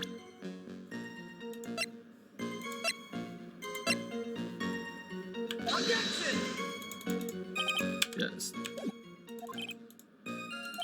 Yeah, it's not that either. Okay, so it's something else.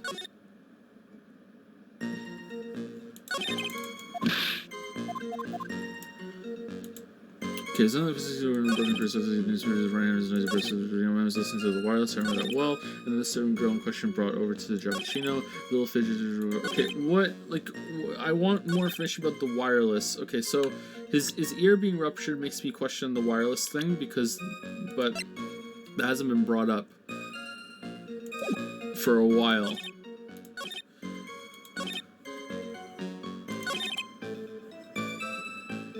Okay, let's do that one.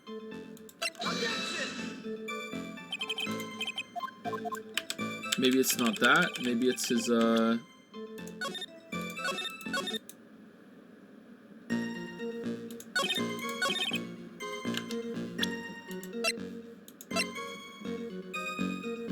It's the medicine.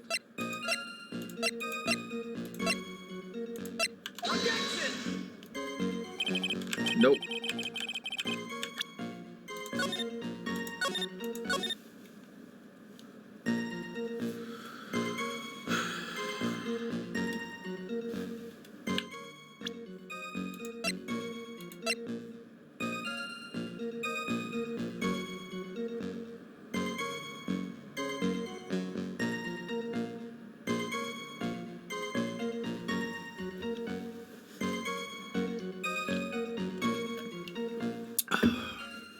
Okay, so I was gonna see here if what kind of fingerprints were on the fingerprints were on the from the victim were here, but now it's like if he had picked this cup up, he would have to picked up with his right hand, right? Because the lip marks are here.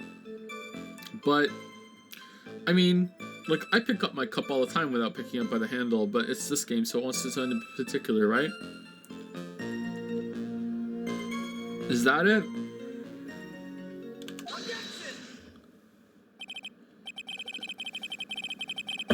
Mr. Good, you remember what you were told at the start of this testimony? That this was a way of testing your credibility of your memory. I know, there's nothing wrong with my memory, I tell you nothing. If I got anything wrong, I'll eat these seeds and sing the pigeon song. Care to tell us where this is going, Wright? According to Mr. Kudo, the victim was holding the paper in his right hand, while drinking coffee with his free hand, which would make that his left. Gah, what is this, kindergarten? But I would like the court to please take a look at this. That's the cup the victim used. Correct. Yes, and on the rim, you'll notice the mark left by the victim's lips. Yes, there is a stain left by the coffee. If you consider where that stain is, you'll clearly see that the victim was holding the cup in his right hand. But how? Well, Mr. Kudo, the court is waiting for your epic performance. You said you'd eat those seeds and sing the pigeon song.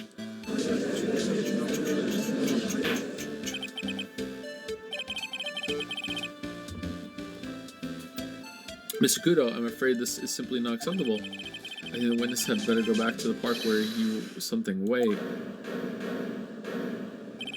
If you think I'm going to stand here and listen to you tell me I'm mad, you're wrong. I don't care about that dirty coffee cup. I know what I saw. You still insist on your testimony. That young brat was holding the cup in his left hand. Oh yes, no question. I'm a good law-abiding citizen, I am. It's that dead young hotbot and you spiky-haired yahoo who are at fault. Who, me? Yes, you. Couldn't be. Thank you, old man. We've heard quite enough from you already. Don't call me old man, old man. Been around for 68 years, I have. You can't ignore me. Listen to what I've got to say. I'm sorry, Mr. Kudo, but... Sure, why not hear a little more? Mr. Godot? Godot blend 10-11, but this is my 16th cup of coffee, so this is your final stand. Thank you, Captain. You can rely on Victor. And he's drinking a lot off camera. Left or right hand. The boy was wearing the earpiece on the same side as the green lens of his specs. Okay, so is that the, that's the ear that was blown out. So there you go. I think that's it. Can't wait for a trial to get serious and he breaks his rule and he drinks his 18th cup of coffee. I'm sorry, master. Oh, just this once. I have to drink. The 14th Sentinel. A boy was wearing the earpiece on the same side as the green lens of his specs. He kept fiddling with it all the time. He was fiddling with it just before he picked up the cup too. And then he used the same hand to pick up the cup, his left hand. We know the victim was wearing an unusual monocle over his left eye. It wasn't a monocle, Your Honor. It was a small computer monitor often used by programmers. What? A monitor? You mean like a television screen? The inside lens is a screen that displays computer data. It's called a HMD. It's a common tool in the victim's line of work. Okay, cool. HD, TV, DVD, CD, all these newfangled letters drive me mad, but they don't matter. I know what I saw, and I'm telling the truth. It's true. I'm wearing one right now. It's true, he doesn't seem to be lying. Those are the facts, in good old black and white. Left hand or right hand. The boy was wearing the earpiece on the same side as the green lens of his specs. All right, can we just like boom? Can we just rocket through this right now? His left eardrum is ruptured. Can we just do this right now? Just boom, just right away. Just boom, one shot it. One shot. I'm not sure what the relevance of this is, but Mr. Kudo, there is something very strange about your observations of the victim. What? You say he was wearing the earpiece on the same side as the HMD. No question, you can lock me up if I'm wrong. It was his left ear, without a doubt. I can only see that side of his head from where I was sitting.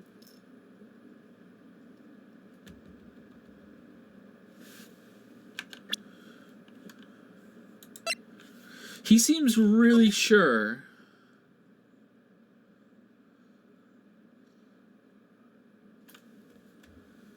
Was it some sort of, like, reflection bullshit, or...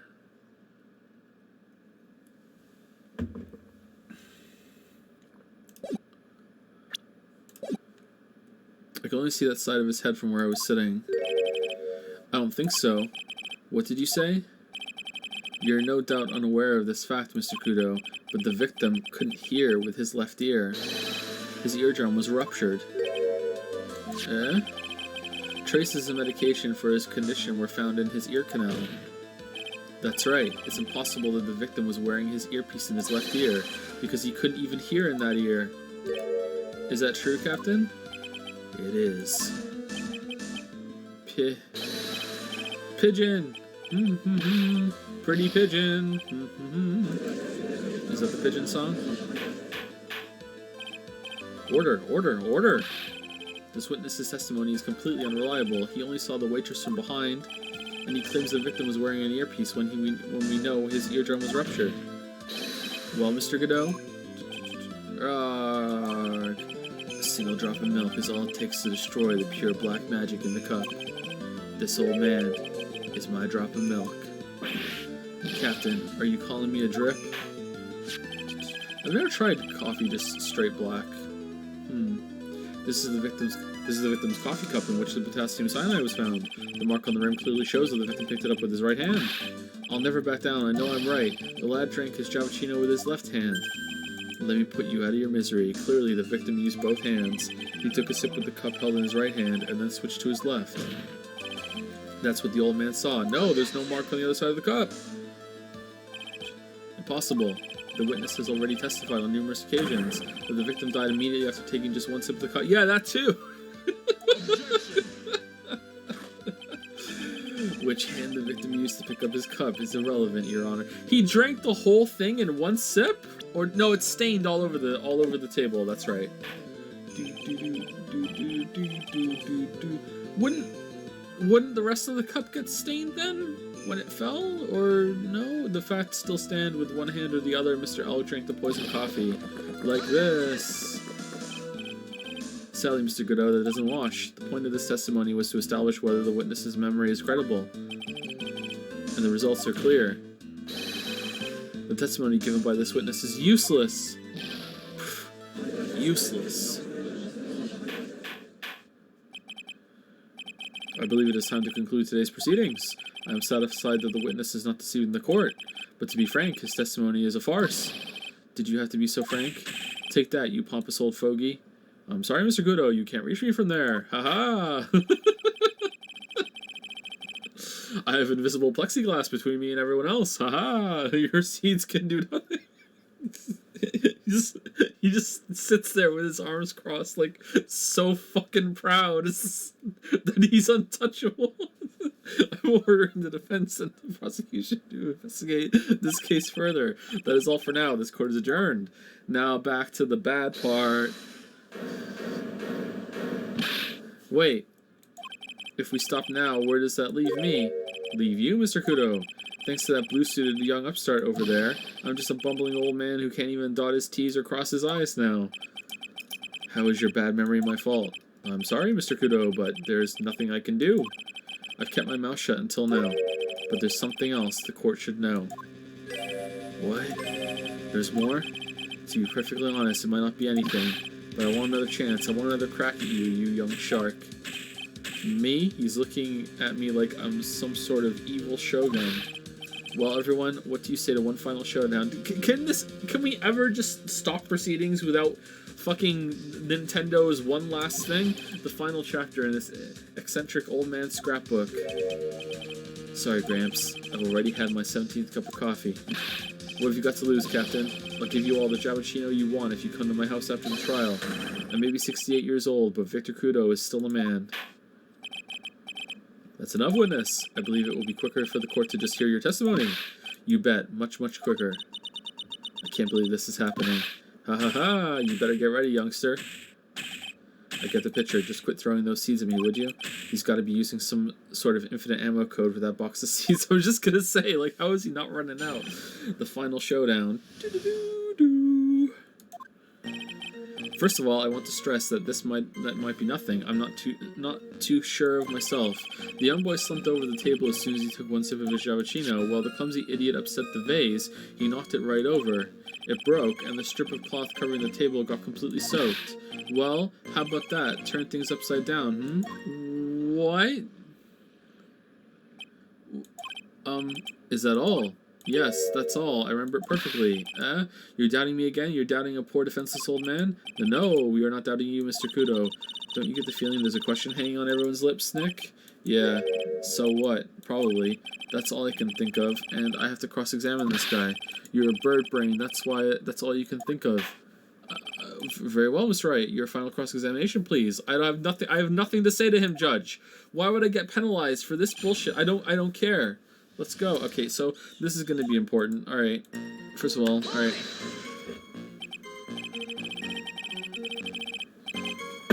The court generally prefers if witnesses are sure of themselves, Mr. Kudo, nosy brat. I'm warning you, I'm more savage than a macho man right now. You won't beat me with this testimony. This is the final battle. Ow. Ow. He's chucking those seeds harder than ever. I better be careful. Come on, Nick. Nail him. The young boy slumped over the table as soon as he took one sip of his Javachino. The court has already heard the testimony, Mr. Kudo. I know that. I was just setting the mood. How else am I supposed to build up the suspense, The suspense? Yes, now what do you think? Should I work the audience a bit more? No, please continue, Mr. Kudo, as quickly as possible. Alright, now where was I? Ah, yes, the young boy slumped over the table and... Well, the clumsy idiot upset the vase. He knocked it right over. What vase? A vase, you say? Yes, there are vases on all the tables in that place. There are accidents waiting to happen. They're practically begging to be knocked over. Well, he's right about there being vases. I do remember seeing them too. Okay. There was a vase on the table when I ate lunch there. Alright, but he... They didn't fix that. They didn't fix anything else, but they fixed that. And you saw the moment the victim... And you saw the moment when the victim actually knocked over the vase. Well, it's hard to say. It's a bit unclear. How do you really define... Okay, I get it. I heard it break, and the sight of it is burned into my memory as clear as day. It broke, and the strip of cloth covering the table got completely soaked. Strip of cloth? Soaked in water, you mean? Yes, it splashed on me. It splashed me on the knee as well. You said you were sitting at a table across the room from the victim, correct? And yet, the water still managed to splash onto you? I didn't say that. It was cold. I clearly remember it splashing on me. Could the water really make it all the way across to the other side of the room? Well, how about that? Turn things upside down, He's really giving you the evil eye, Maya.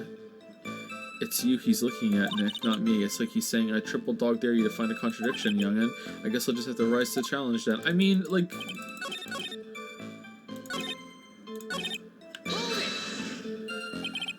You mean the vase on the victim's table falling upside down and breaking? The vase turned upside down, and my testimony turning this case upside down. It's a joke, I just wanted everyone to hear it. What do you think, Captain? I'm impressed by your ability to waste time. Godot hasn't raised any objections for a while now. So, you young show-off with this, that scrap of information, I'm throwing down the gauntlet. If I lose this one, I'll take it like a man and admit defeat. He's really giving you the evil eye, Maya. Alright, no, okay. Okay, I'm a bit confused because then why didn't they fix it? Alright, so... why isn't, like, this wet then? Because all this, that's all over there. Why isn't this wet? How did this not get wet?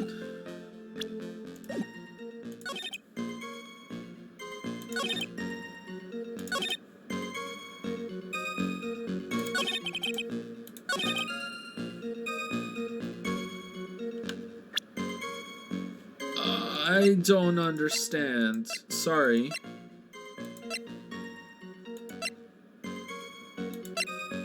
We decline our right to ask questions. Why isn't this wet?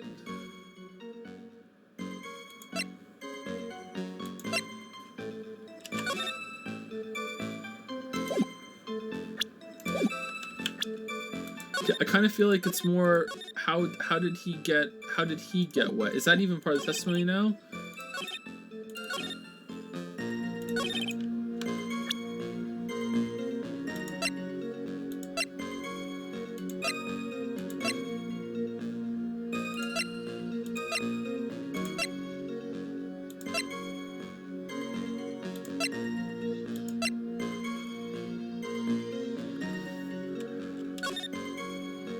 Okay. No. Oh, there we go. Okay. So he doesn't know what the fuck he's talking about. Okay. I feel like this should work too. Does this work? It's not wet. So how is that not wet? No, it's not. Okay.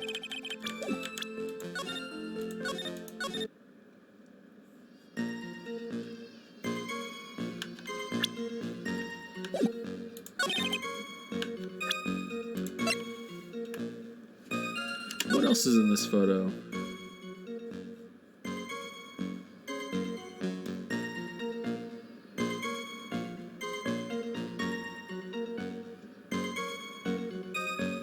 Where's the window?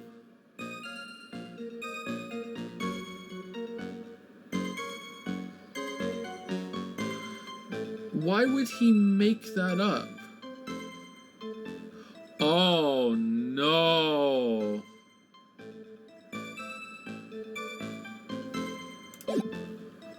Oh no. Mr. Kudo, this is a photograph of the crime scene. Humph, so what? Oh no. Look carefully at the table. The vase is there, intact. Huh? Wash your tongue, Granddad? I'm no granddad of yours, hopscotch. Ow, ow. Well, enough. If you throw any more shit, seeds or something. What is it now? I just remembered something. Yes, go on. The broken vase. Haha, it was on my table. Oh, well, you see... It startled me when that young lad collapsed, so I stood up. That must have been when it fell over. That must have been when it fell over. The vase on my table, I mean. The vase on your table? Haha, yes, it was on my table.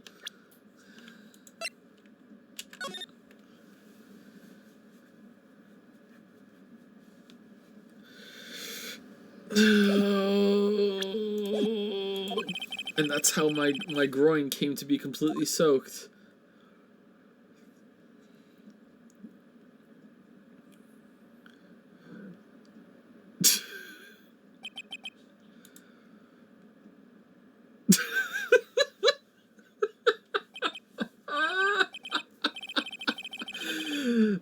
Thank you, Mr. Kudo. You've certainly earned your kudos for today.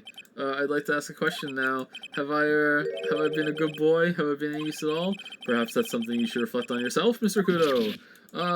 Wait a minute. If that's the case, there's more. I've got more to say. Oh, yes, I remember something else. Bailiff, escort the witness out of the courtroom. Wait, listen to me. No, unmask the mask. Well, we seem to have been considerably sidetracked, and I am still not in a position to deliver a verdict. The defendant has not been positively identified as the waitress in question. Additionally, there are 2 disparities in the testimony we have heard thus far. The mark on the coffee cup that the victim supposedly drank from with his left hand, and the earpiece, which was inserted into his left ear, out of which he couldn't hear. I think everything that old man said should just be struck from the record. Like, that's it. He's just, you're done. Wow, Nick, you did it. I therefore require both the defense and the prosecution to further investigate the facts. Yes, Your Honor. There is one more thing before I call today's session to an end. One more thing, Your Honor. Find out who impersonated you, the witness we just heard from. He is most insistent that his testimony should be of use. So he summarized it accordingly into this statement. Okay. You may each have a copy of it, if you wish. What? Whatever, the prosecution doesn't need props like that. Kiddo's really mad, huh? Yeah, I would be too. Very well. Here you are then, Mr. Wright. There are 3 copies, my own, yours, and Mr. Godot's. Yes, Your Honor. Victor's testimony added to the court record. When the incident occurred, I broke the vase at my seat. I'm sorry. Alright, so this is going to be important. I'm sorry, this isn't a piece of testimony, more like a 5-year-old's apology. What the heck are we supposed to do with 3 copies? They're all a little different.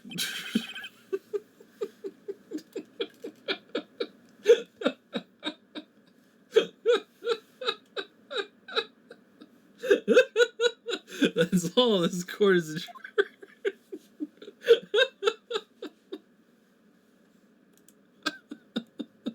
I love the judge so much. The judge is just my favorite. I love the fucking dumb judge so much. Oh, God. January 7th, 12:52 p.m. Wright and Cole offices. So how do you think the trial went this morning? How do you think it went? It got a bit crazy in there. I just wonder if that killed our chances. Yeah, I guess it did get out of hand. Mr. Kudo's testimony did nothing to help us. Plus, now we don't even know the identity of the waitress who laced the coffee. All we know is what old Mr. Kudo saw, the apron straps and the ribbon, and that the victim was wearing an earpiece when his eardrum was ruptured. Talk about a terrifying case of contradictiitis. Time to play doctor and find ourselves a cure then, huh? Yeah.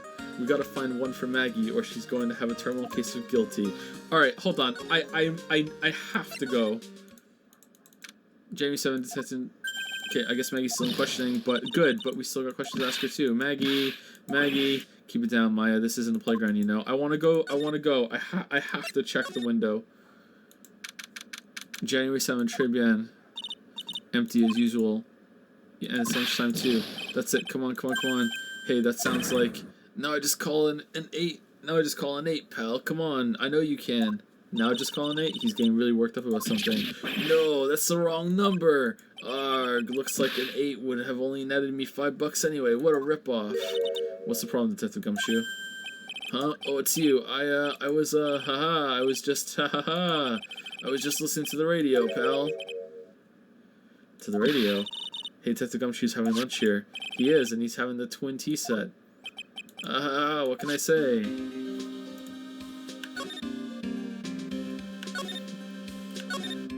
Okay, the window would be a little hard to see from there. Wouldn't you be able to see the curtain, though? Oh, for sure. Oh, for sure. Okay, what does that mean then? For sure, it's completely fucked. Okay, so if that's where it happened, this is the crime scene photo. Who the fuck took this? Who took a photo from the scene taken from near the kitchen? All right, did the chef take this, or did they take this? Because like that means he was killed like on this side of the room. He was killed down here. But these have windows too. Right? Is it just a mistake?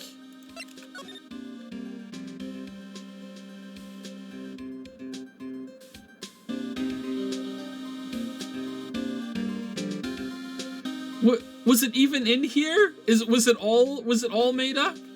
Like what the fuck? No windows, Morty, there's no windows. All right, like I thought like there was some like weird fucking shenanigans going on.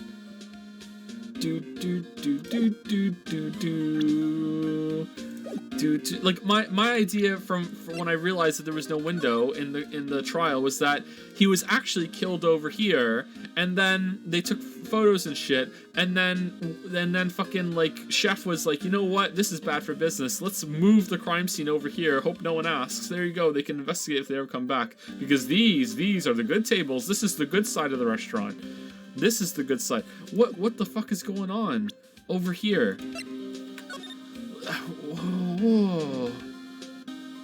1, 2. Yeah, for sure. It's fucked for sure. Alright. Today's trial. This is a nightmare. How am I supposed to look Maggie in the eye now, pal? You really drove her into a corner, you know. You always blow apart my testimony. Why of all days did you do today? Sorry, there just weren't any holes in it for once. What about the painting? What painting? Oh, that painting? I don't know if that painting is there or not. What happens usually, what happened usually your testimonies are like Swiss cheese. Swiss cheese? Would you have preferred crumbly like aged Parmesan? Anyway, this case has already been ruled on. There shouldn't be any holes left to find. So did Maggie say anything to you about me, I mean? Well, how did she put it again? I can't believe Detective Gumshoe. I hate him, sir. I mean it. I don't ever want to see him again. Uh-oh. Something like that. Wow. Please, Detective Gumshoe, I didn't mean... Why? Why is this happening? He's banging his head against the wall. Nick. Oh, man. Poor Gumshoe. Oh, we can't... Oh, this is here.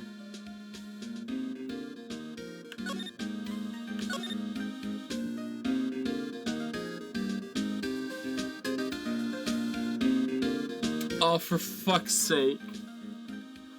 Oh, for fuck's sake.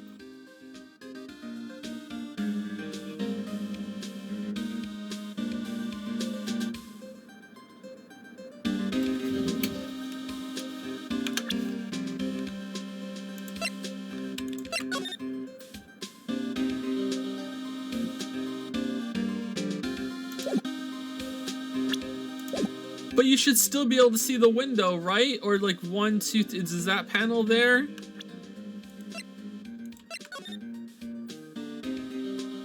It's still fucked up, isn't it?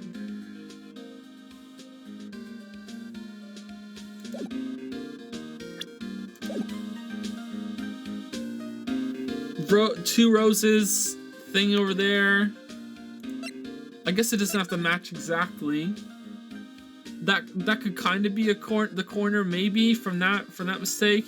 I don't even from that angle. I don't even know anymore.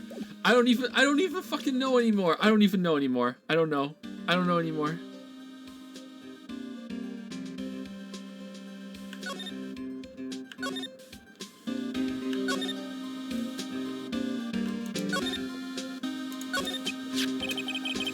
So did you like the twin tea set? I've never paid that much money for lunch before. I was so nervous my hands were shaking. So how did it taste? Well, for 20 bucks, I guess. I don't know how to describe it. Really, it was delicate. Delicate? You mean you liked it? It didn't taste bad to you? What's the matter with him? Looks like he's thinking. I don't have any taste buds, pal. That's it. I've been trying to think of the right word to describe the taste. And I just realized, it's bad. That's it. It tasted bad. Sigh. It's just kind of hard to admit to yourself when you pay 20 bucks for it, you know? Maybe he should have found out about the price after he had finished eating. It's like when you spend $5,000 on getting Klee, and then it turns out she's terrible, but you don't want to admit it, but then you finally do admit it, and then it gets you so fucked off that you just go free to play. That's what that lunch was like for Gumshoe here. Hey Nick, maybe that's why Glen Elg came here.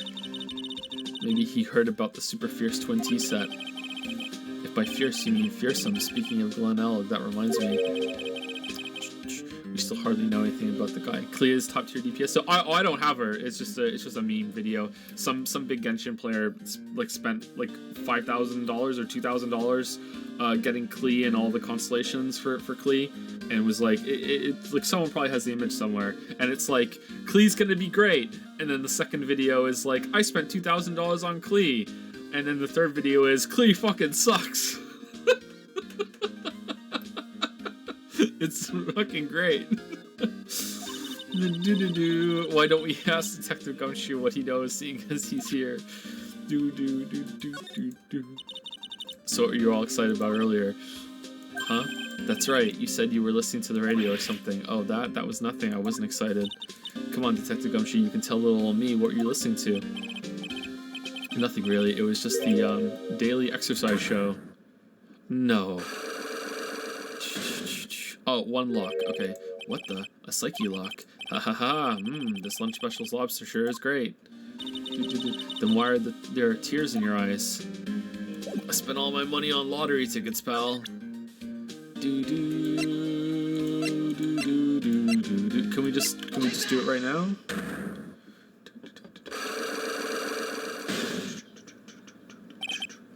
Thank you, Castro, for the 6-month resub.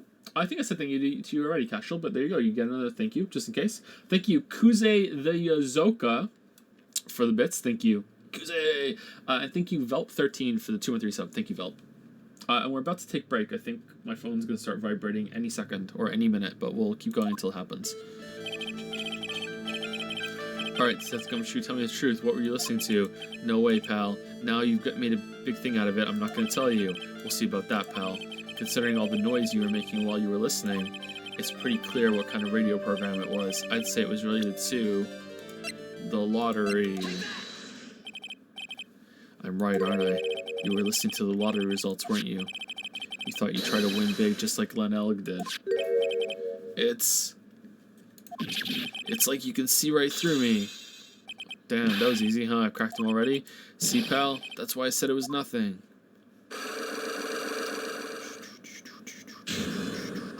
Unlock successful. I'm usually pretty lucky, so I figured I'd give it a try. What's with everyone in the lottery? So, how'd it go? I won 50 cents. It'd be better to win nothing at all than half a lousy buck. I was so mad. Yeah, I know the feeling. I bought the same kind of ticket as Mr. Elk, see? And they've got this special radio show where they announce the winning numbers. They even do the drawings live on the air. It's intense, pal. I bet that's what Mr. Elk was listening to on the day he was killed. Yeah, what time is it now? It's just after 1:30. And are lottery results always broadcast at the same time? Yeah, look, I got this flyer when I bought the ticket. Millionaire radio flyer added to the court record. Experience the most thrilling 10 minutes of your life every Monday at 1:30 p.m. Millionaire radio, that sounds cool. I want to try it, Nick. Then buy a ticket, Maya, with your own money. That's the only way you're getting a thrilling 10 minutes out of me, Maya. Alright, let's go. Alright, what do we have to present to Gumshoe again? I think Maya said something, right? Let's just fucking present everything. Where'd you get this? Apparently everyone's listening to the show now. That's because everyone wants money. They say that the victim, Glen Elg, was really into gambling. Yep, you can't beat gambling. I love it too. I won $500 last night playing cards with Nick. Huh? We were playing for money? Of course, so you better pay up. You're a smart one, waiting for a cop to be present before asking for the cash. We never did find the contents of that bag. It was medicine for Mr. Elg's ruptured eardrum, right? Yeah, we found traces of it in his left ear canal. He must have used it while he was at Tribulations. We're sure of that much. What do you think about this, Detective Gumshoe? Sorry, pal. Where's the green one that you were doing a analysis of? That's the apron Maggie was wearing.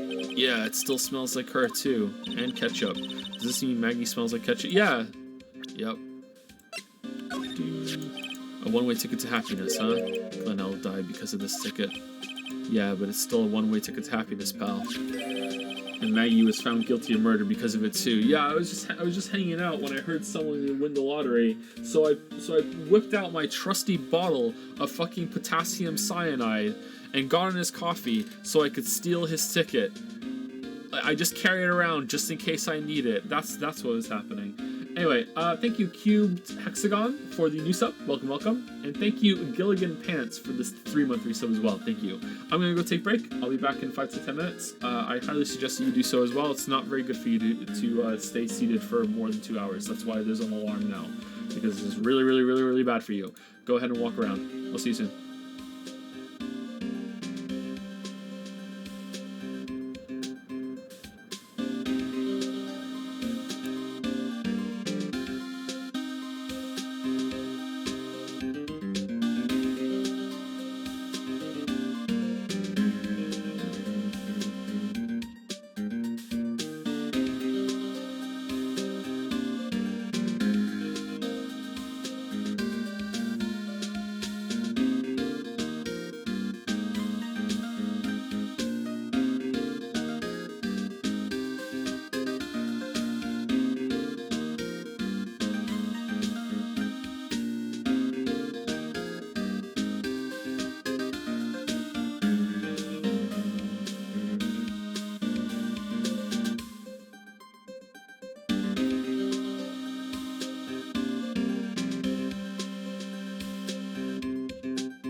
Okay, so if we can get this investigation done in an hour, then we will continue with the rest of the chapter, assuming that the trial is just as long as the other trial. We'll still take a break in 2 hours no matter what.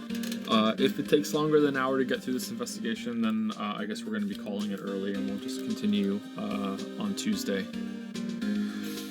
I would prefer to have Ace Attorney 3 done before the Cyberpunk stream, though, if we're going to do that. So I guess we'll see.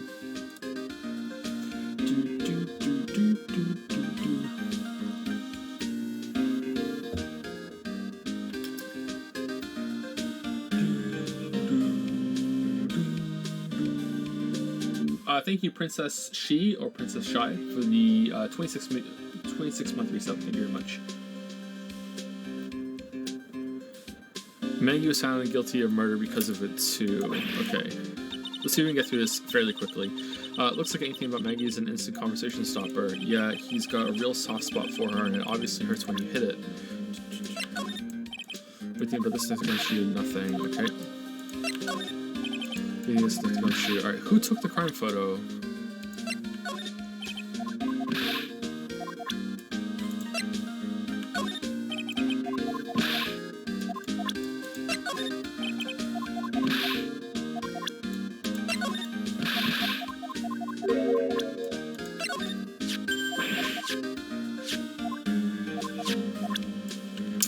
That's it done.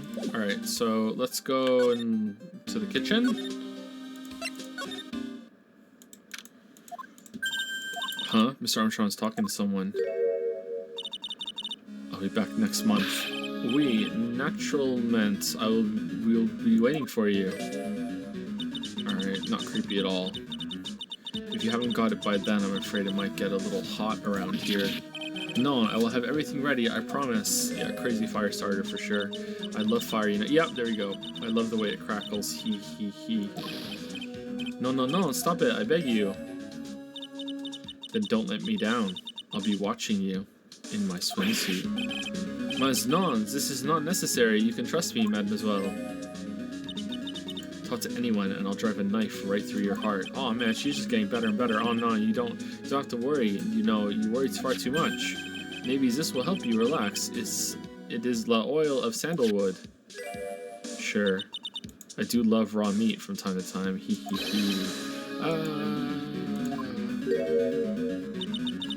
I'll be taking my leave. Goodbye for now.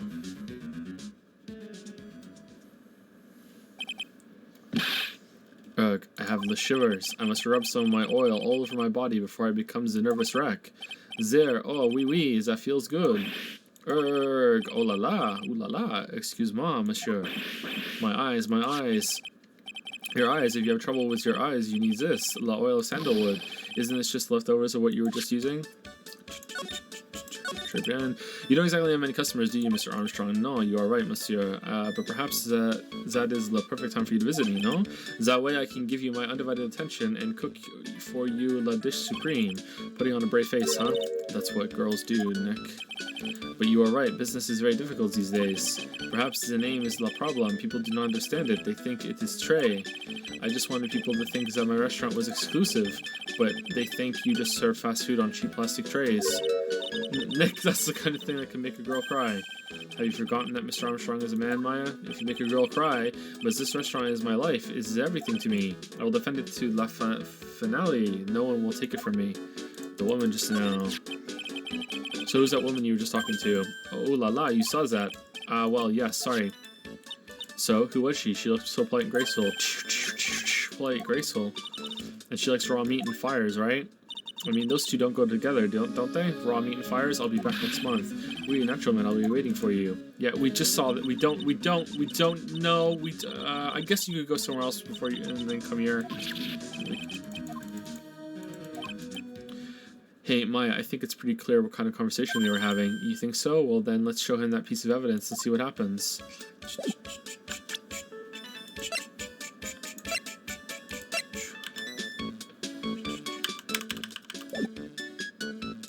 Oh, yeah, right. So long as that paper exists, I am but a delightful angel with the broken wings. An angel, huh? Doesn't bode well when you think about it. They kept erasing me month after month. In the end, I had to give in. I agreed to help them. Help them? With what? It must have been Sarah. If I did not owe them the money, I would have refused, but my hands were tied. Please, what did you agree to help them with? No, I cannot say. If I tell you, that woman, she will slice me up and eat me with the salad garnish. Oh, I hope he doesn't mean that he'll literally be sliced up and served with garnish. Yeah, probably. I'm going to guess that woman has something to do with the loan contract, am I right? Ah, please, Mr. Armstrong, tell us about that woman. No. The woman who was here earlier, I take it that she's, why has it come to this? What a tragedy.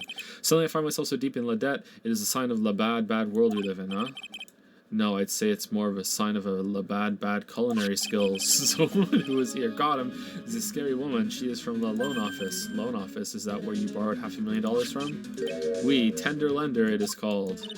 Catchy name. Just hearing it makes me want to borrow some money. Please, you must not borrow from them. If you must, no more than $10. $10? Sounds like your whole monthly stipend, Maya. Hey, I get a bit more than that, thank you very much. So tender lender is the loan office you borrowed $500,000 from, huh? I wonder if they've got anything to do with this case.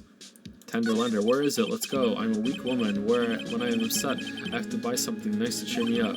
Thanks to him loaning me the money, I have to pay back $500,000 now. I am like a slave. I have to do everything that he tells me. Who's this he? The tiger. The tiger? Oui, he is the manager of the tender lender, a terrifying man, the big city mobster. When he shouts at me, my knees are trembling, and his voice is ringing in my ears for 3 days. As soon as I hear the noise of the battered old scooter he rides, I start to cry. What? A big city mobster who rides a battered old scooter? Does this guy resemble me by any chance? Oh, no. This man is a presence, a most formidable personality. Although, oui, he does have the spiky air just like you. Oui, there is a resemblance there, I suppose. Uh-oh. Sounds like this loan office is worth checking out after all. Alright, cool. If you want to visit the tender lender, it's just beyond Vitamin Square. Hey, Nick. If you need money, I can loan you some as long as it's less than $3. Thanks for the offer, just beyond Vitamin Square, huh?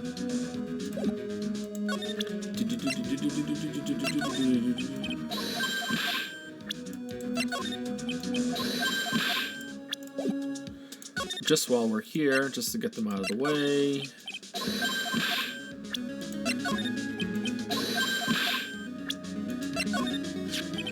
If only I had taken the right lottery ticket, I would not have any debts right now. I would be free. Look on the bright side, Mr. Armstrong, you won $1, right? A lack of remorse for having stolen something priceless.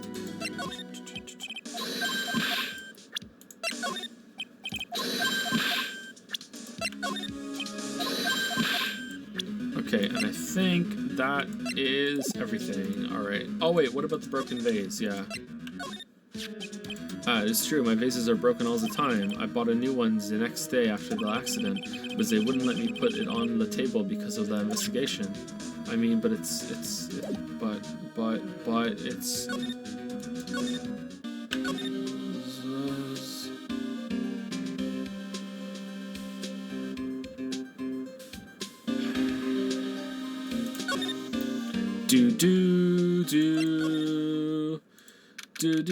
January 7th, Vitamin Square.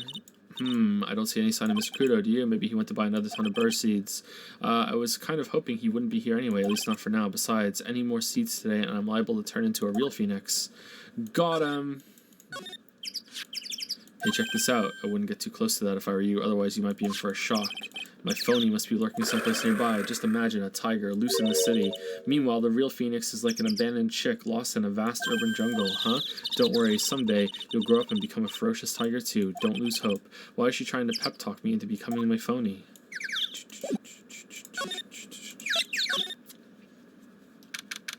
Oh, this is not as crazy as I thought it was going to be. Went through compromise. Tender lender. Damn, so strong he broke the punching bag. This place gives off a really strange vibe, doesn't it? Looks like the tiger isn't in his lair, and that is, as they say, a very good thing. Welcome, gulp. Talk about a creepy voice that makes your soul want to shrivel up and die. Welcome. You're here to discuss a loan. Super. No, not exactly. The manager is away at the moment. Wait quietly, please. I'm a nuisance. Oh, CDs. She's gone, just like that. I guess we'll just have to come back another time. But this is the perfect opportunity, Nick. This place reeks of suspicion. Come on, Nick. Let's take a look around, okay? Do you think it'd be okay? Of course. No one will... Coffee? Oh, poison coffee. I'll leave it here for you to enjoy quietly. Yes, thank you. Do not touch the desk, please. Is it made of solid gold? Nick, let's get out of here. Now she wants to get out of here. I'm touching the desk. There's a CD player on the desk, but the desk is so loud, it's a wonder you can hear it. What? The lid's open. I wonder what kind of music the tiger's into. Have you finished the coffee? Yes, thanks. It was lovely. So you drank it all? He. And then they died. If you touch anything else that doesn't belong to you, there's always another cup. That coffee, it was laced with something. I'm almost sure of it. Nick, my stomach, it's killing me. Oh, wait. Maybe it was just the burger I ate for breakfast. I sure hope so. We better take a look at that CD while we're still alive and have a chance. What the? What? It's not the Rocco soundtrack, is it? Claw of the Tiger? Rocco? It's a demo CD. The artist's name has been handwritten on the disc in pen. MC Bomber. What? This must be the CD Maggie told us about. Let's listen to it. I bet it's heavy metal. No way. That woman will make us drink more coffee if we do. MC Bomber, add to the court record. Found at the tender under a sample disc with a name written in marker. Did we steal it? Let's see, the round doll thing is called a Daruma, I think. I figured I'd read a book or two and be more cultured in case you're wondering. You mean you aren't making stuff up for a change? Heh, I bet you also didn't know that no matter what, he'll always right himself. Go on, Nick, give him a good shove. Only if I feel like dying. Now, this yellow thing, this is a Japanese chess piece. I think it's a king. Not that I'm expert or anything. I'm more of a reversey person, you know. Assuming she knows what she's talking about, these aren't exactly your typical mobster wannabe items. They're not trophies, are they? Gulp. Hey, there's a piece of paper sticking out from under here. What is it? A repair bill? Looks like he did some repair work on his car. Does he even have one? $15,000 to replace a bumper and a light. That's insane. The car's registered to the Cadavernes? Huh? So it's not even the tiger's car. Why would someone else's repair bill be in the tiger's office? How is this relevant? What? Oh, now it's Tigree. Okay. Hey, look at this Parisian-style coat. It's so chic. Looks more like a pimp coat to me. Guess I haven't got an eye for fashion. Hey, look at this. This is the same color as the one you wear, Nick. The same color as my suit. Ah, he's the ultimate cosplayer. Keep your voice down, Maya. And Nick, you've got to take a look at some cake. I'll just leave it here for you. Yeah, sure, I am, thanks. Just wait here quietly, otherwise... Sure, did you hear that, Nick? Wait quietly, she said. Yeah, sure. I have my eye on you, only so I can take care of you, understand? I'm scared, Nick. So, what were you getting so excited about before? Look, on the lapel of the suit.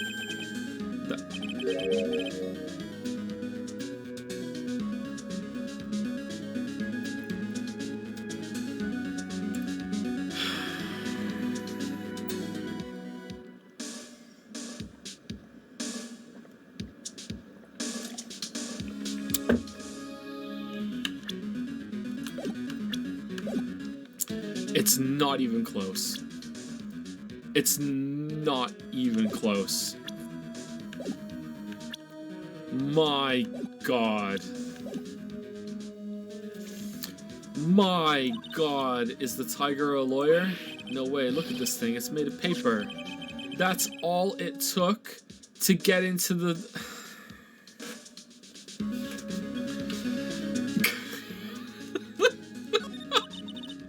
For some reason your badge suddenly looks really cheap to me, Nick.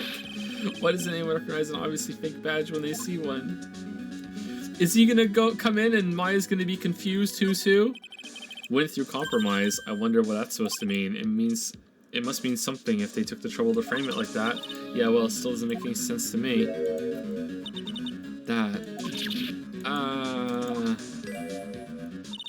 That's tender lender's guiding principle. Oh?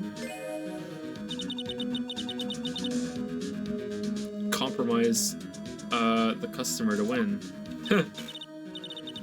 Oh, I see. How about you, Nick? Well, as long as we don't have to compromise my hair, I'd say we're okay. That's one slogan no business owner should ever explain to their customers. Shudder. What's this? It's a punching bag.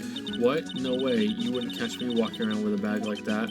What do you mean, walking around? The design's gross to start with, and it's way too heavy to be practical. And why is it called a punching bag? Don't people know messenger bags are in? I knew it. I was right before. Back at Tribulations. Paris fashion is more my thing. I really, really hope she's pulling my chain on this one. That's one impressive desk on one impressive rug. It's solid gold, Nick. Gold. Just look at that shine. Only real gold shines like that. Would you really want such a shiny desk, though? Too loud. I don't know, but let's see what it's like to sit at a solid gold desk. No, don't. She'll come back. Wow, it's completely I'm completely dazzled. That's because it's completely dazzling. I can see up my nose in the reflection. That's got to be really distracting. So the desk isn't practical. No surprise there. Alright, what happened down here? Oh no, someone dropped the ashtray on the floor. That's going to be a nightmare to clean up. Yeah, it's all over the rug and everything. I accidentally knocked over a really big space heater once. Cleaning up was such a pain. Such a pain. It was one of those super antiques where you have to burn a ton of charcoal. How did she manage to knock one of those over? Aren't they supposed to be super heavy? Oh hey, there's a book of matches here too. Tribulations. Matches, huh? Places don't give those out much nowadays. Hey, wait a second. What is it? Look what's printed on its cover. It says Tribulations. Tribulations matches added to the court record. These matches could come in handy. We might be able to use them. Yeah, to get out of court early. Yeah, the pilot light for the office boiler keeps going out. Swing and a miss, my ass. Swing and a miss. Alright, guess we inspected everything.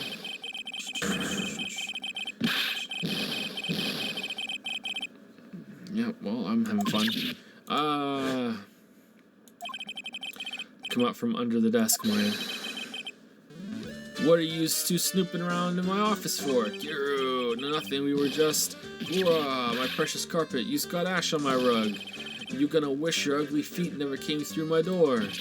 It wasn't us, it was already like, yous wanna argue with me? Is that what you doing? You think yous can take me on? Think you can take me? I'm gonna flatten yous two into pancakes and turn yous into my new rugs. Oh. Dawn Tiger, you're back. Active voice. It's like evil seeping into your head through your ears. I'm sorry, Dawn Tiger. Don't Iger? Don't Eager? I knocked over that ashtray earlier and... Eek, has she got a death wish or what? Nah, he's scared of her. Oh, right. Huh? Forget about it, Violetta. It's nothing. What? Are these like Bizarro, Phoenix, and Maya? Is it I am? I ain't gonna get mad at you. You too cute, you hear? That's so unfair. Here, have some cookies. I just baked them. And you'll need some strong espresso while you're discussing your loan. Gwar, Phoenix Wright. Yes? You's either crazy or just plain stupid to chase after me. I worked so hard, but now you's gotta come and mess up my plan. So it was him. He's my phony. Yeah, but I don't care. Why are you orange, my dude? Or red? I don't care. No one gets in my way. What? I mean, excuse me? You should have left the little girl at home, right? I have a few things. No questions. This is the last time we meet. Alright. Wait, please. That was pretty weak, Nick. You waited until he was out of earshot before you shouted after him, like you wanted to talk. Moves are weak. I didn't hear you scream, hold it either. The espresso. And cookies. This woman is definitely not good for my heart. Now, what was it the tiger called her? Violetta. Tender lender. So, I'm kind of curious about your company, Tender Lender. Viola. With the warm and friendly atmosphere you'd expect from a family-sized business, a conscientious rate of interest, and an attractive repayment policy. Why do I get the feeling the sentence is not going to end well? We will tenderly lend you that little bit extra here at Tender Lender. Hey Nick, things are a bit tight for Wright & Co. at the moment, aren't they? I mean, there's that $500 you owe me from our card game for starters. Why don't you take out a loan? Would I like to take out a loan from a place like this? Not so much. Tender Lender is on your side. Hee hee hee. So, let's say I'm late with my repayment. What happens then? We give you more coffee. Strong coffee. Right. I think I'd rather skip town. Hey, just remember I can make strong coffee too, Nick. Strong tea as well. Wow, she's just admitting to it. Just admitting to it. What happened? So, do you know about the incident we're investigating? What incident? Well, a man was poisoned in a restaurant just near here. That incident. Let me see. I was here that day with the manager being the tiger. Furio Tiger. Furio? Tiger? So that's where the tiger thing comes from. Zinniop's got a real name, Nick. Hurry up and find out more about him. What about Dawn? Can I ask you about the tiger? I mean, Mr. Tiger? Cookie? Sure. How do you like my cookies? I baked them myself. Hee hee hee. With my blood. Go ahead, Nick. The honor's all yours. No, ladies first, Maya. Hee hee hee. No matter how I look at this, I just don't get it. What are the tiger and this scary girl doing working together? We are lovers. That's not exactly coming across in your tone of voice. And I owe Don Tiger my life. He's the one who saved me. The tiger saved you? Please address him properly as Don Tiger, otherwise I'll have to. Okay, so Don is a title, and his real name is... I've already forgotten what his real name is. I hope it's on its list. Okay, Don Tiger, of course, I'm sorry. He saved her life. I'd sure like to know how that happened. Alright. Furio, there you go. About this. More coffee? You must have more. Okay. What do you think of this guy? About this. You don't care. Alright, what about this guy? You don't care. Alright, what about this guy? You don't care. Alright, what about this guy? You don't care. This is the one. What about this girl? Alright, you don't care. Alright.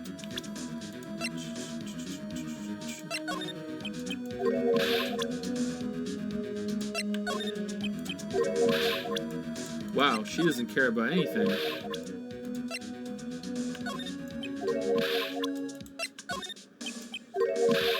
Okay, do we have to unlock her or what? Like, she really doesn't give a shit?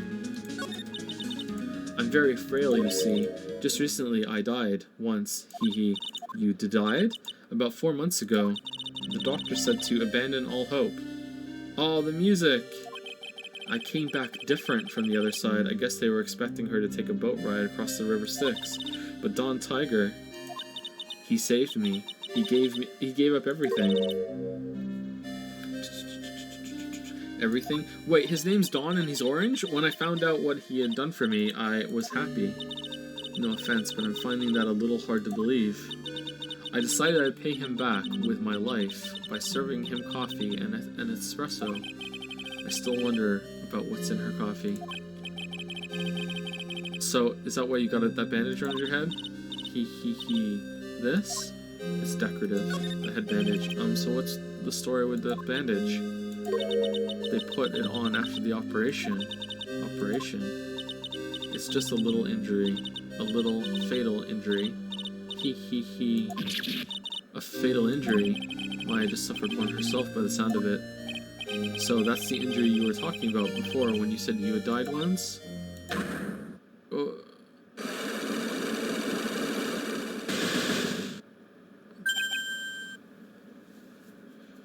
She kinda looks like a nun there. Erg, she really creeps me out, Nick. Same here, but we've got to find out the truth. Do we? Alright, there's no way that we have all the information for this, but let's go.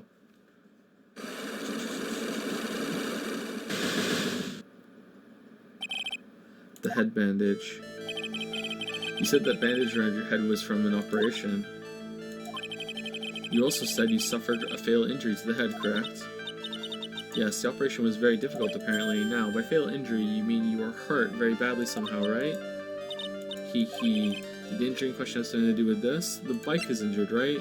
The wheel guard? Or the ashtray? It's gotta be the bike.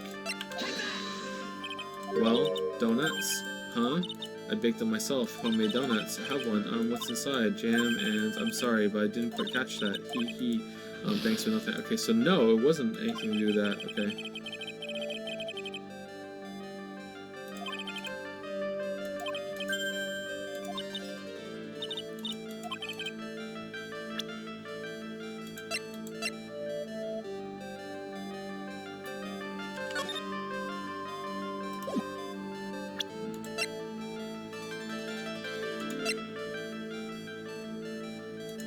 Okay, it was months ago, so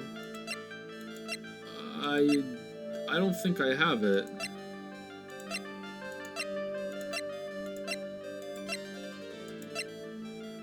It has something to do with Millionaire Radio. Oh, car bill. Okay. There you go. I have your car repair bill.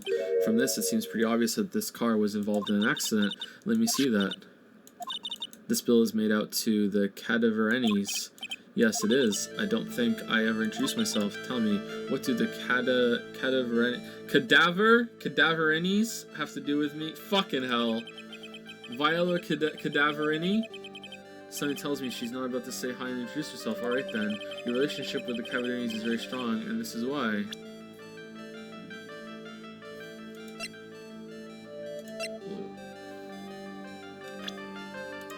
You are one?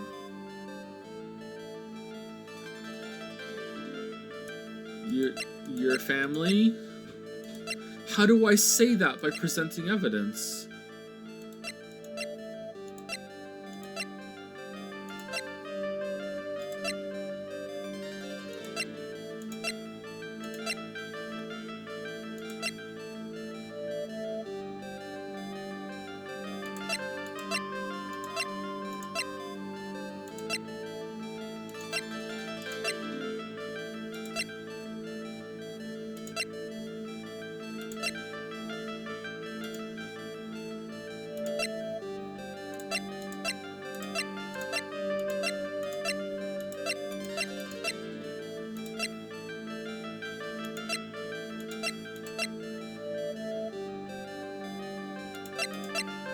Okay, let's just try her. So, what do you have to say for yourself now? Pretzels for you? Oh man, we got pretzels. Don't worry about the little white specks on the surface. I just sprinkled a small quantity of... No, thanks. My evidence must be half baked. Alright, so I guess we don't have it? Alright. Don't have enough evidence yet. Alright. I should investigate and gather some more clues before I try again. Alright, let's go to Gumshoe and say, hey, what do you know about this girl?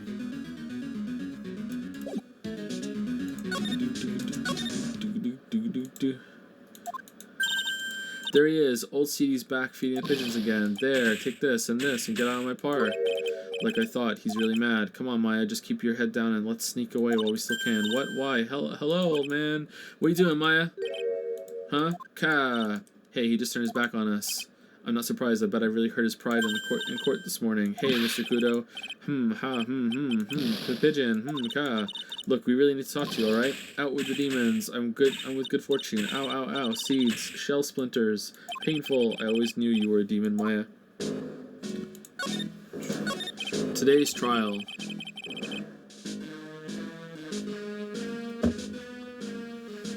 I'm sorry about what happened in court earlier today. Ka. Everyone will be talking about me behind my back now. A dirty old man who was so busy looking at the serving girl's backside that he can't remember her face. A filthy, depraved animal. Not at all. Are you listening to me, boy? I don't care what you say. I saw that waitress put it in. She put some white powder into the young lad's jalapeno. Yeah, it's definitely Viola. We hear you. And another thing, the young layabout was wearing an earpiece on the same side as the lens of his broken spectacles. We're really sorry. So I made a little mistake about the vase. So what? I know what I saw. I tell you. Okay, take it easy, please, Mr. Kudo. Don't tell me to take it easy, you spiky-haired brat. Take this. Embroiderer. How is that important? You said you were a craftsman, right? The modern world casts honest craftsmen like me aside in droves. Surely it's not that. I come from a long line of craftsmen, right back to the time of the shoguns.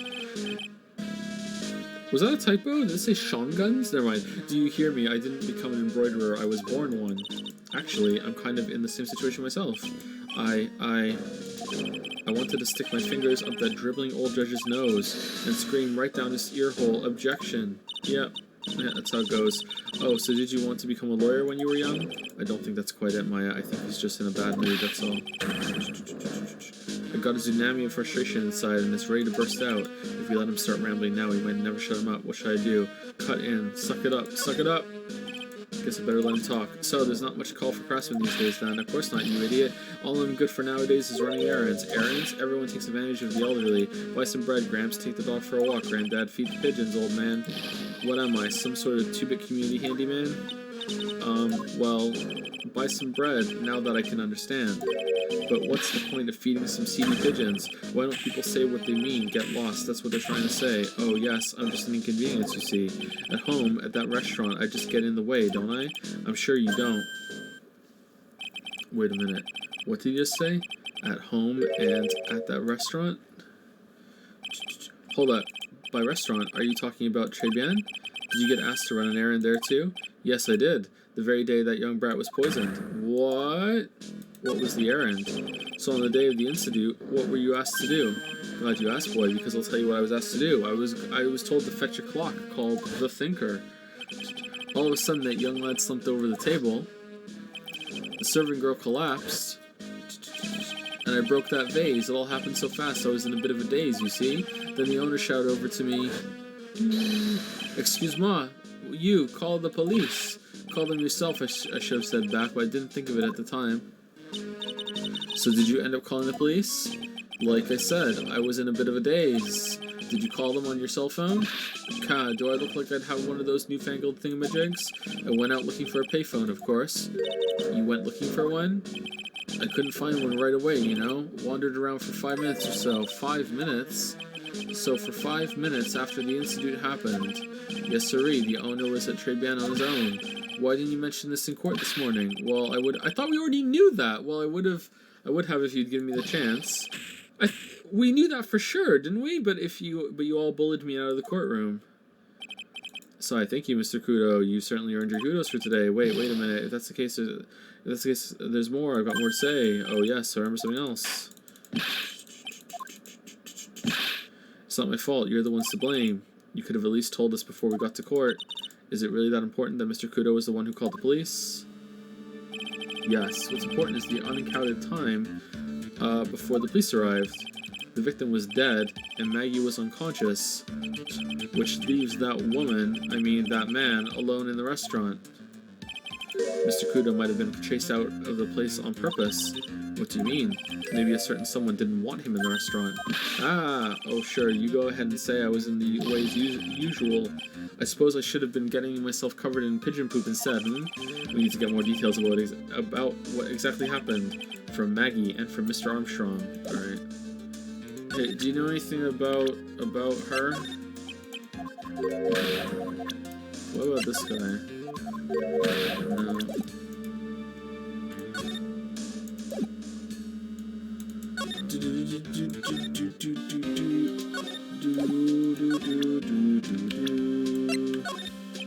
What do you make of this? Sorry, pal. Fuck's sake, man. Really?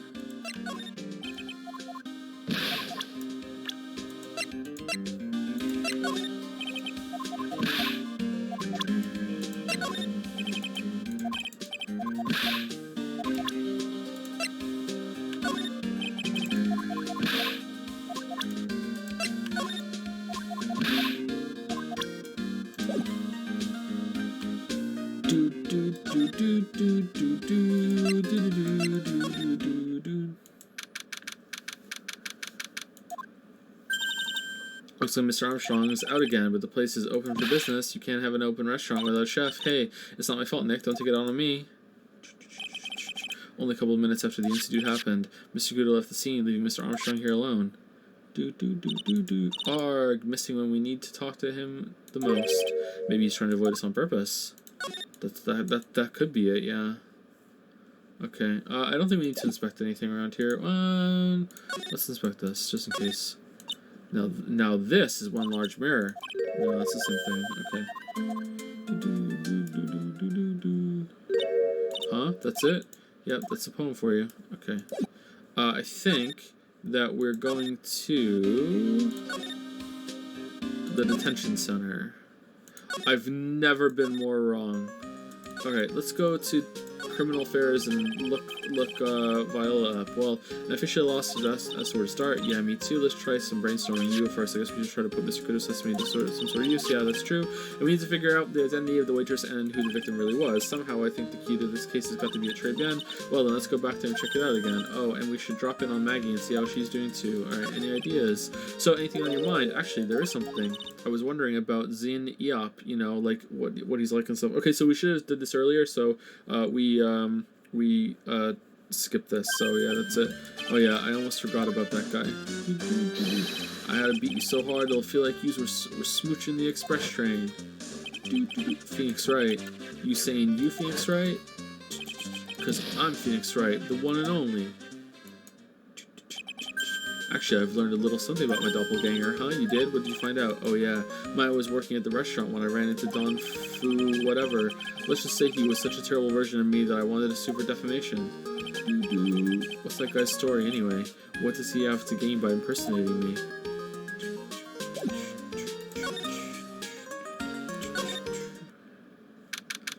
January 7.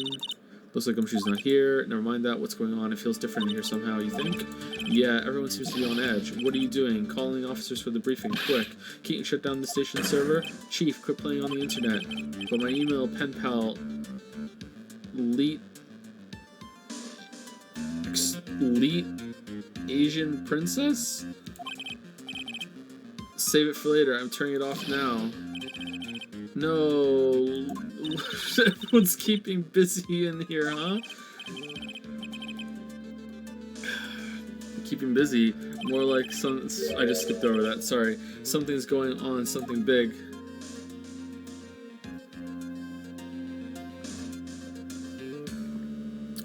Examine.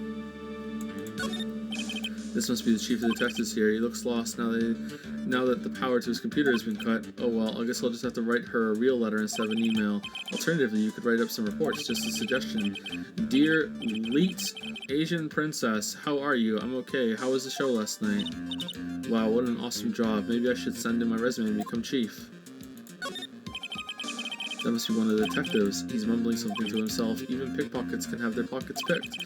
That's a keeper. Better go to with something that doesn't sound too much like a slogan. He must be coming up with slogans for a crime prevention campaign, but I'm not sure even he knows what kind of crime he's trying to prevent. Alright, can we go look at the computer? These are the detectives' desks. There are computers and files on each one. Funny, they're a lot tidier than I expected. I guess the detectives don't spend a lot of time at their desks. Okay, what is going on here?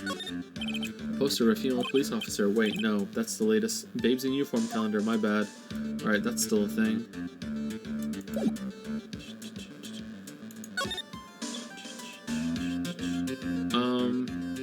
Alright, now is Maggie Bird here, or... Huh, I thought we could do something there.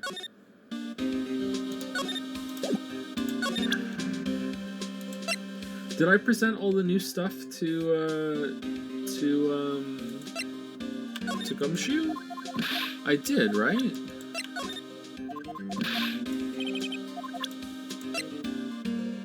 Yeah, for sure. And I presented... Right? And I did all this already with him, right?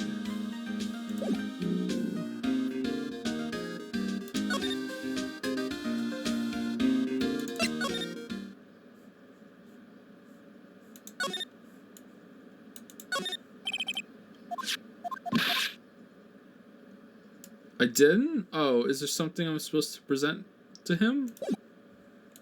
Okay, let me go present all the profiles to him then. Because we did all the evidence, I think, for sure. You're looking upbeat as usual, and you're looking tired as usual, Detective Gumshoe. Yeah, that's life, huh? One guy's got it all, and one guy's got squat. Is it just me, or did the room get darker all of a sudden? You know, Detective, this is the year of the, gum. It is? Yeah, I think. Gum, huh? This is gonna be a great year for this old Gumshoe then, right? Look at that, he perked up in no time. Maya, don't mess with him like that. Alright, what do you think of Mia? She crossed the enemy. Okay, I remember doing this. Mr. Godot, yeah, I remember doing this too.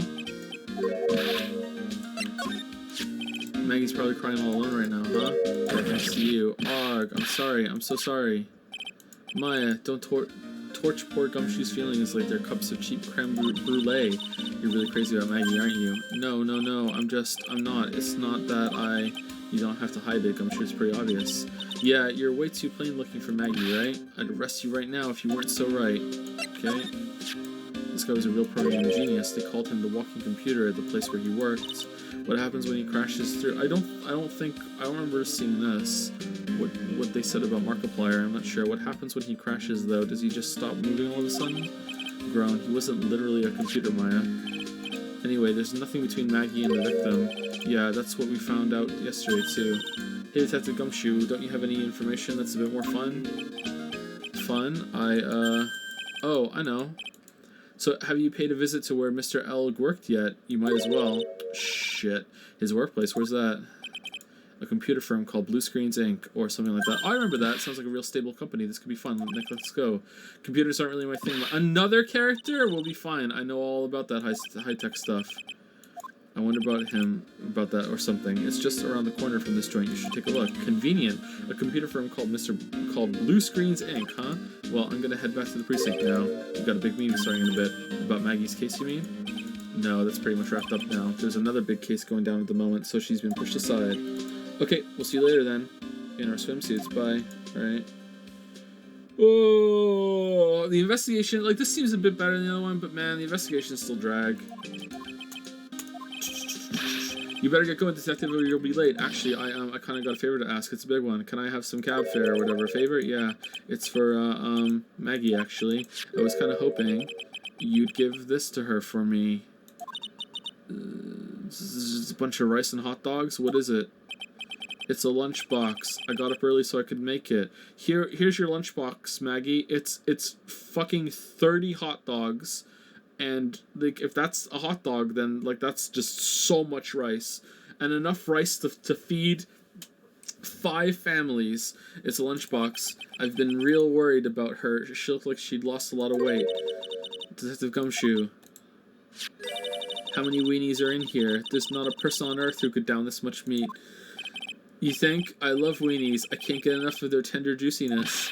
So will you give it to her? It took me ages to make, so please say you will, pal. I can't exactly say no, can I? Gumshoe's lunchbox given to Maya to carry. A tenderly handmade lunchbox fills the stomach with love and plenty of weenies. Maybe I'll eat it myself if I get hungry. Don't forget, okay? I'm counting on you to give that to Maggie. Damn, I think she's gonna throw it in her face. He's finally gone. Alright, what horseshit's gonna be here? Oh my god. January 7th, Blue Screens Inc. Wow, this place is so high-tech. You can almost smell the electricity in the air. They're playing League of Legends for sure. It is a computer firm, Maya. They can't work without electricity, you know? Who are you? Take it back. Favorite place. Oh, hello. I'm sorry. Access is restricted to authorized personnel only. This is a computer programming laboratory. There are far too many trade secrets that could be leaked. Wow, what secrets? Everything you see here is classified. No information can leave this building. Understood. Who is this woman? She's like a robot from some kind of whacked educational show. My name is Lisa Basil. Lisa Basil? Lisa Isabel? Lisa Basil? Also a palindrome. What?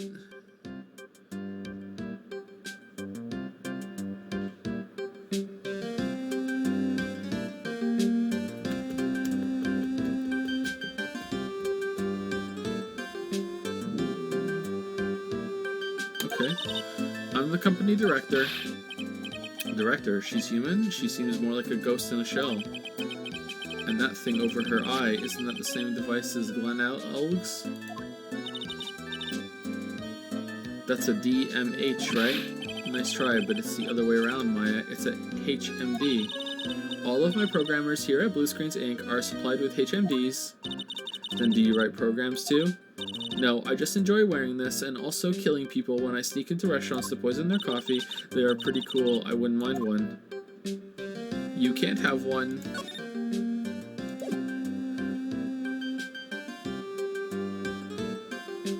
This is a very unusual character design, but okay, Blue Screens Inc. So what exactly is this firm's business? I will try to simplify it so that you can understand. We analyze the data management systems required by certain branches of industry, and then deliver optimum operating systems and source-level components to them. Huh? You lost me on the corner of analyze and management. It doesn't matter, they analyze stuff, you got that much, right? The software we produce is distributed on CDs. CDs? Yes, compact disc, digital optical storage media. Of course, CDs are used for software as well as music. It is a small firm, but all of my employees are first-class programmers. Let's ask one of them what they are doing. I'm playing League. Excuse me, what are you working on right now? I'm researching the impact of time-slicing comment logical associated global variables. Obviously, program structure heavily influences response time and performance, so the code independence of global variables and memory overheads is vitally important to the success of the execution.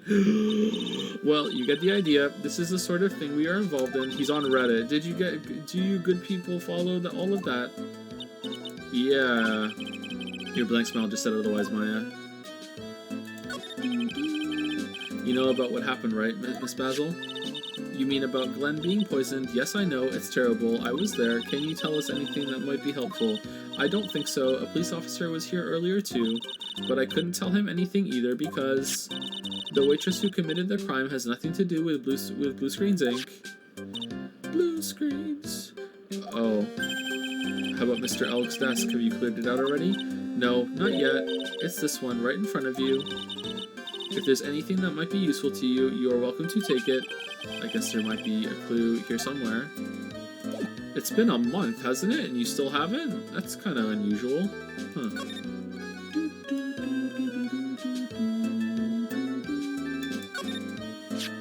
Wow, look at this mess. Looks like they're all betting tickets. What kind of betting tickets? For betting on which horse will win a given race. They're horse racing tickets. Oh wow, his drawers are stuffed with full of these. Looks like they're all losing tickets though. Glen Elg's losing horse racing tickets gathered up. 500 of them. Holy shit. This many tickets would get you, what, $1 down at the recycling center? But I didn't know you were so hard up that you tried to profit from the dead, Nick. I'm just taking them as evidence, Maya. He's really pounding that keyboard, isn't he? Wow, I bet that's where the pro and programmer comes from, huh? Aw, man! I guess I shouldn't be resting on my laurels. Gotta expand my skill set and all that. Yeah, that's a good idea. Maybe I could become old CD's apprentice. And what about your spirit medium training? Nah, fuck that. Is this manga? Wow, look at this desk, Nick. What a mess. Looks pretty average to me. But you can't get any work done with everything all over the place like this. You think real whiz kids can work under any condition, you know? She's trying to hint that I should try to tidy my desk more. I'll clean up my desk when Maya stops asking silly questions. No hurry then. Hey, this calendar. It's in the shape of something. It's the thinker. What about it? If this is another hint about tidying, you can forget it. Someone's marked December 3rd in red pen, December 3rd. That's the day Mr. Elg was murdered. Is there anything else? Yeah, it says, meet with the tiger. The tiger? Glenn's calendar added to the court record. Meet with the tiger.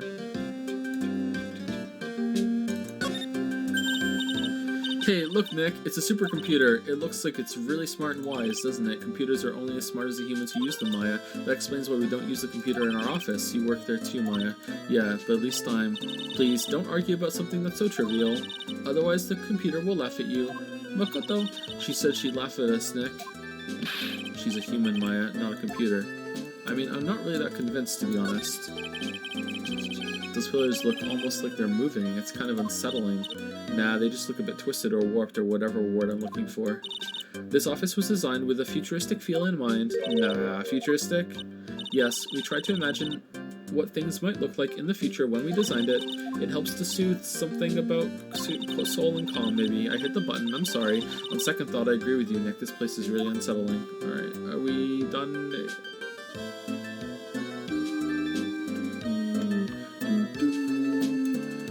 Alright. I'm a lawyer. Would you mind taking a look at this? I'm sorry, that data is super admin restricted desktop access password protected. What? Super admin restricted desktop access password protected. Super admin restricted desktop access password protected. That's so hard to say. What? This is madness. No, Maya. This is Sparta.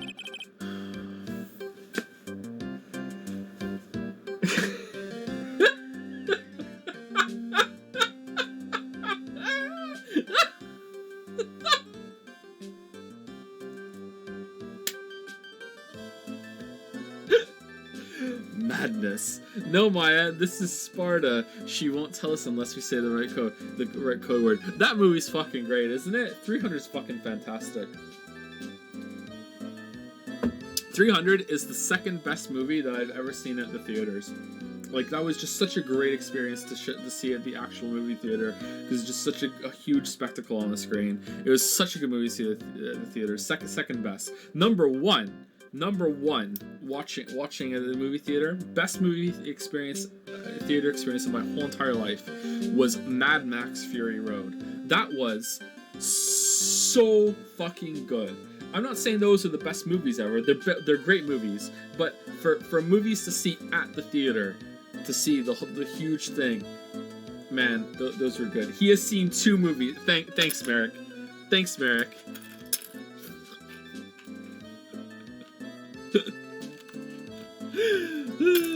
Yeah, Mad Max Fury Road was the best movie to see in the theater. No, this is Sparta. A code word, Sesame. Sesame. Accepted. If it's not Sesame, then it must be her mother's maiden name. That's how it always is. There's no point in having a password if it's always the same thing, Maya. I guess she just doesn't want to talk about this. Maybe we should focus on asking about Glen Alec. What do you say?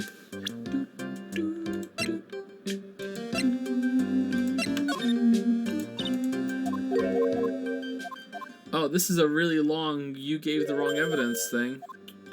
Might as well just save and load.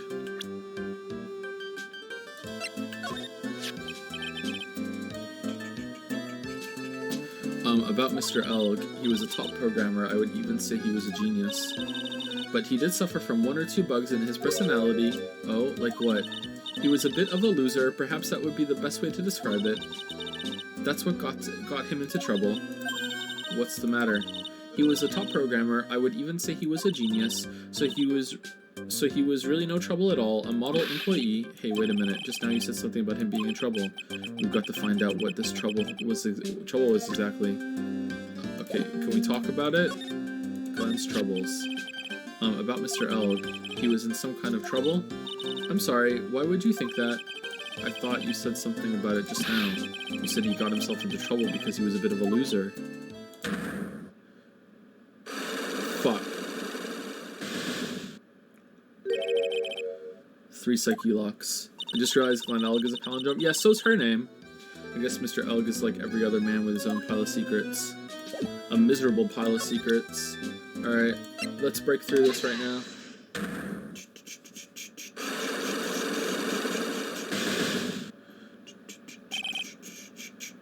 Glenn's troubles. So how about you tell me what kind of trouble Mr. Elg was in? I'm sorry, sir, but we don't deal with troubleshooting here. Perhaps you'd like to speak to someone in customer service. What's she talking about? I guess I'd better take a shot and just see where it gets me. Miss Basil, let me ask you something. Did Mr. Elg's troubles have something to do with this? The tickets.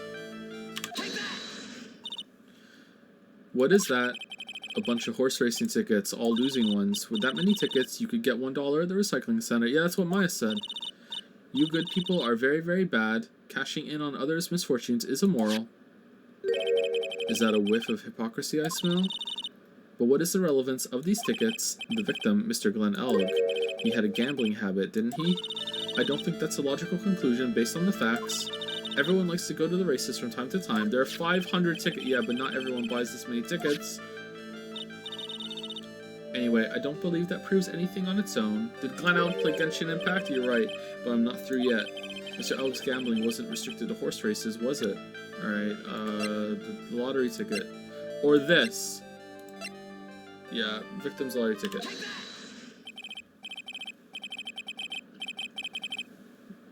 The lottery, horse racing, he bought a lot of tickets and lost a lot of times. That's got to have hurt his wallet pretty bad, don't you think? Oh, she's sweating! She's overheating. Maybe bad enough to be the cause of some pretty serious trouble, perhaps. No, you're right. Glenn did have a gambling habit. You good people must not follow his example. Do you understand? Trust me, even if I wanted to, I don't exactly have the money to buy any. But if you win, there's no problem, is there? And Glenn had a winning ticket, didn't he, for $500,000? Yeah, but it's hard to imagine how he could have been in trouble then, isn't it? It's true that Mr. Elg won $500,000 in the end, but that was his first stroke of good luck. He was in deep trouble before that. Deep trouble? What do you mean? Mr. Elg's real problem was someone or something more terrifying and ferocious. Meet with the tiger. Number 15. Burger King foot lettuce. Mr. Elg met with someone on the day he was killed. He even made a note on this calendar about the meeting. Meet with the tiger. What is the relevance of that? Maybe he just really likes Frosted Flakes. Are you trying to suggest Glenn was meeting him to discuss his debt? Yeah, that's what I'm thinking. Thinking I'm back, but I have never heard anything about this tiger before. Maybe he's not even human. Maybe he really is a tiger. I'm no programmer, but does she really expect me to buy such messed up logic? In that case, I think it's time to introduce you to the tiger. Furio Tiger, aka The Tiger, is the boss of a loan office called Tender Lender. It kind of bothers me that you have to present multiple pieces of evidence for each psyche lock sometimes. It should be one lock, one evidence. That's how it should be. This is who Mr. Elg met with on the day of his murder, and the only thing a loan shark would talk with him about would be his debt. No. It's true that Glenn had racked up quite a bit of debt from his gambling habit. About $100,000, I think. $100,000? Ouch. But I heard he won the lottery, so he should have been in the clear. Shame Maggie couldn't get a bit of that good luck. Okay, so the guy got lucky and won the lottery. But what if he hadn't won? What was his plan then? Well, this isn't easy to say, but he has 2 kidneys. He said he would use his talents to repay the money. His talents? I suspect he was talking about programming. What computer program is worth $100,000? An illegal one. Perhaps you good people should leave so I can get back to my work. I'm so close to cracking her. The program in question, was it by any chance this?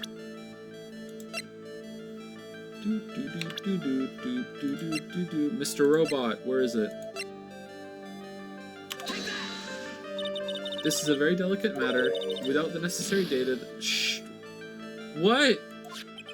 I know Mr. L creates some sort of program. She can't deny if I show the program itself as evidence. I'm so close to cracking her. The program in question was... Do I have to go to the police station and put it in a computer and run it and then find out? Fuck. Oh. That's it, isn't it? That's it.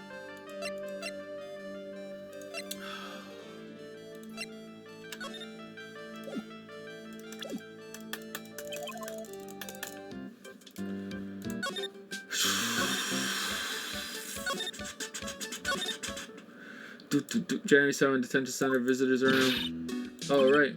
Mr. Wright. Oh, hello, man. Okay, so I don't think we're going to be finishing this chapter here today, everybody. Like, I think we're going to finish the investigation, and then we'll call it, and then we'll be back on Tuesday to finish that and start the next one.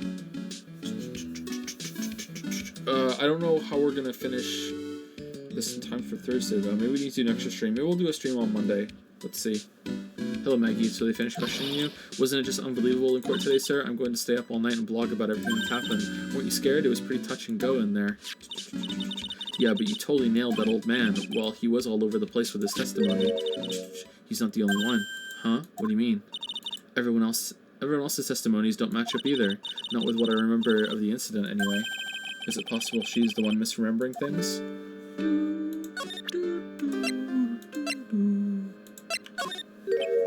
Oh yeah, I've got something you're going to love. Really? What is it? A lunchbox just for you. Here. Wow, a lunchbox. Weenies too.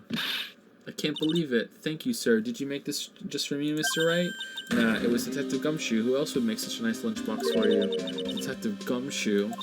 Man, she's not going to be consuming the gum chalice at all. She's really mad at him. He's really worried about you. Looks like you put a lot of effort into making this, too. can't accept it. Detention center rules. No gifts allowed, sir. Hey, come on, Maggie. Don't be like that. The rules are the rules. They'll lock you up if you break them. Somehow, when an ex-cop turns waitress says that, it seems a whole lot scarier. And anyway, I hate weenies. No, you don't. Oh, really? It's all yours, Maya. You can enjoy it with Mr. Wright. But... She's right. It's better than letting it go to waste.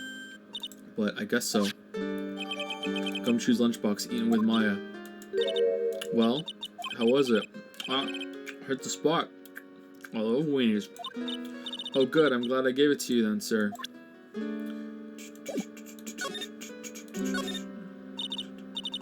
Maggie, you know how you said that everyone else provided testimony that doesn't match up with what you remember? Yeah, there are just so many things that don't seem to add up. The biggest contradiction is the other guy I saw at the victim's table. He was the one who slipped something into the victim's coffee. I'm sure it was him. Look how there's suspiciously no background for this art. But didn't Mr. Kudo testify earlier today that it was the waitress who put some white powder into the coffee cup? Let's put some love in our coffee. Rainy day Wednesdays. So you really think it was this disappearing man that did it? Well, he's not the only thing that disappeared. The CD vanished as well. You know, the CD with the writing on it. Oh yeah, the MC Screwdriver album, right? It was MC Bomber, Maya. That name was scrawled on the sports paper as well. They never did find that CD at the crime scene, sir. Or the victim's medication. That's gone missing too. Ouch, my head. This is getting way too complicated for me. You said that you passed out when the victim Glenn L. collapsed, right? Yes, it's so embarrassing. I mean, I used to be a cop. When I came to, the restaurant was buzzing with police. And before I knew what was going on, they arrested me, sir. Were you drugged too, maybe? Like, really? Or did you just pass out? So between the time the victim collapsed and the time the police arrived on the scene, you have no idea what went on at Trey Ben. No idea at all. Why? Is it important, Mr. Wright? The other witness, the old man from the park, was pretty much chased out of the picture. Chased out of the picture? What do you mean? Old CD wasn't inside the restaurant because he was told to go call the police. Exactly, and you, Maggie, were unconscious. That means Mr. Armstrong was alone in the restaurant for a brief period of time. No. You don't think Mr. Armstrong set me up, do you? When you consider the facts. Is such a thing possible? Yes. It's hard to imagine that Mr. Armstrong isn't involved in this at all. Grr, it's like the master biting the paw of the dog that it feeds. Are you sure about this, Mr. Wright? Well, the old man said as much when we spoke with him earlier, and everything he said before has been really accurate. I don't know. The things that the man says don't add up for some reason, sir. Maggie looks like she's trying to figure something out. Maybe we should ask Maggie exactly what she knows about old CD.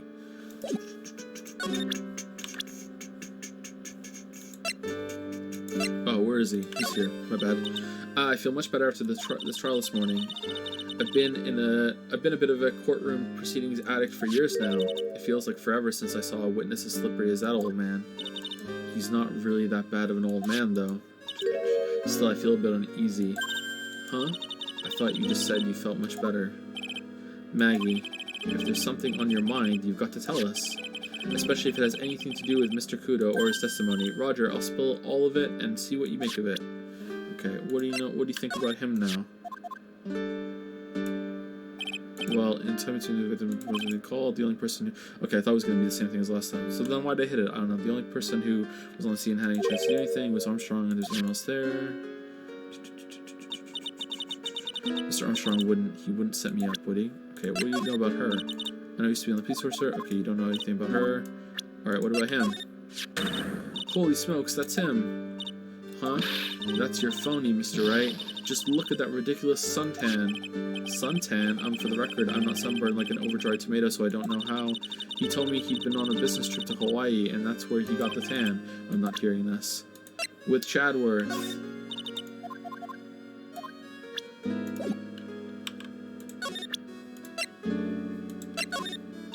I know you said... Oh, you don't care about the CD that we found? Really?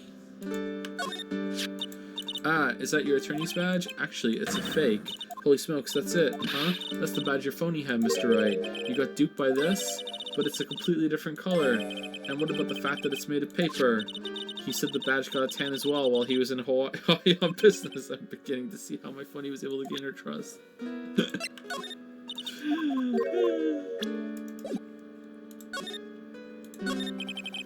Is there anything about Mr. Kudo's testimony that stood out odd to you? Actually, yes. The fact that he was even testifying to begin with doesn't quite what? Well, when I took the coffee over to the victim's table, it's true there was another customer in the restaurant. Yeah, we know that already. It was Victor Kudo. But I can't really say it was an old man. Okay, then how about calling him a really old, middle-aged man? No, age isn't the issue. The other customer was a woman. A woman? Are you sure, Maggie? Well, I'm not 100% sure, but I think so. So, what did this woman look like? She looked scary and evil. She was sort of creepy. And she had kind of a cackling laugh. Creepy? Cackling? Why do I get the feeling I've come across a woman like that recently? Okay, but I just showed you her picture, and you didn't say shit. I know you... Is it her? Ooh.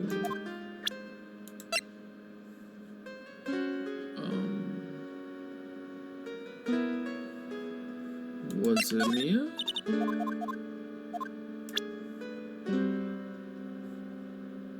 Did I hit the wrong thing? No, this is it? We're done? Okay. January 7th, police station, criminal... Okay. Maidservant just went up in smoke.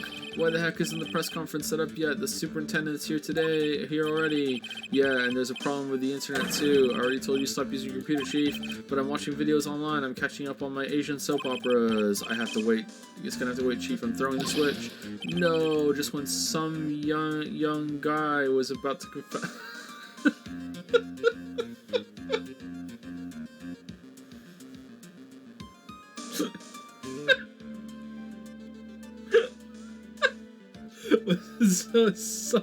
to his son's hot to trot girlfriend. Wow, this place is really buzzing. Something must be going down, something really big. Huh? What are you doing here, pal? Detective Gumshoe. You can't be here right now. You'll be roped into the briefing if you stay, huh? We've got big problems here today. Why? What's going on? It's a virus. A virus? A virus? There's a virus ripping through the precinct's computer system. But I really need to ask you some questions. Tender lender. Okay, I'm only going to say this once, so listen up. Yes, no matter how poor you get, never borrow money from a place like this, you hear? Okay. If you got money trouble, just go on a diet of instant noodles and hang in there. We're not thinking about borrowing money, detective. We want information. Oh, is that all? Well, let's see. Tender lender is considered to be even fishier than the average illegal loan shark, and it seems it ran into trouble just recently. Those guys have been pretty heavy-handed, calling in all their debts. Really? Don't go poking your nose around in their business, pal. You'll really regret it if you upset that lady. Alright, I get the picture. Hey, wait a minute. Lady? What did he just say? That lady? Who's this lady he's talking about, Nick? We better find out what the story is with this lady. So what exactly is a computer virus, Detective Gumshoe? I don't know. What? Look, I just go with the flow, alright, pal? And here I thought detectives were supposed to be somewhat knowledgeable. What's with that face, pal? You think you know what a virus is? Well, Nick, do you? A computer virus? Sure. I mean, only in simple terms, of course. Really? Wow, you know everything, Professor Nick. Yeah, I'm gonna call you Dr. Wright from now on. Hey, that sounds pretty cool. Don't you agree, Dr. Wright? Why do I get the feeling they're making fun of me? Okay, fine. I'm no expert, but I can at least explain the basics to the two of you. What's a virus? A virus is a program that gets inside a computer and causes damage. Damage? You mean it makes the machine go boom and explode? No, the damage is, well, it's all internal. So the inside goes boom, right? Imagine all the case data you've got stored on your PCs here in the station. A virus could wipe out all that. That's the kind of damage I'm talking about. Wow, that's scary. Yeah, and what's even more scary is that the viruses are infectious. Infectious? Most computers are connected together on a network, right? The virus can move from one machine to another over the network, so the virus just keeps spreading faster and faster. Humph, just like a real virus, huh? But Nick, why would anyone want to make a program like that? Yeah, it takes ages to type in all that data. Why would you want to destroy it, pal? So it like corrupts cases and shit. No, people don't infect their own machines. They send the virus to someone else's. What? That's horrible. Oh, I get it. It's like you sneezing on Mr. Godot so he catches a cold. Right, then he wouldn't be able to turn up in court because he'd be too sick. You really shouldn't do stuff like that, Nick. It's wrong. Who, what, where, when, and why did the conversation jump to talking about me? Anyway, that's what a computer virus is, a bad program that causes damage. Yeah, Phoenix is a lot smarter when he's not on the screen, huh? There is a sharp fucking dissonance between courtroom on the screen Phoenix and talking from the fucking player's perspective Phoenix. And all the different viruses have names, right? I kind of feel like I've heard the name of the virus you caught somewhere before. The name of the virus, huh? I feel like I've heard of it before too. What's a virus? All right.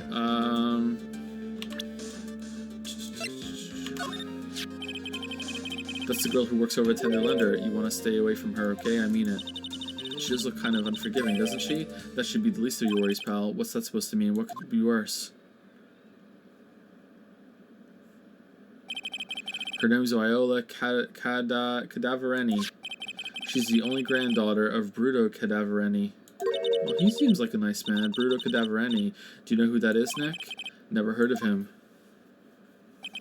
Bruto Cadavereni's the boss of the Cadavereni family. The Cadaverenis, that's one scary sounding name. We can't touch them, they're way too powerful for the police. But you're thinking of taking them on, aren't you? No, I don't remember ever saying I was going to. I better get some more info out of Gumshoe about this family. Hey, can I put the CD on your computer? To Gumshoe, about this. Oh shit, it is something. The name scribbled on the sports video CD. That's the name of the virus, MC Bomber. What? Yeah, the virus has just infected every computer in the station, pal. It's MC Bomber. Can you give us any more details, please?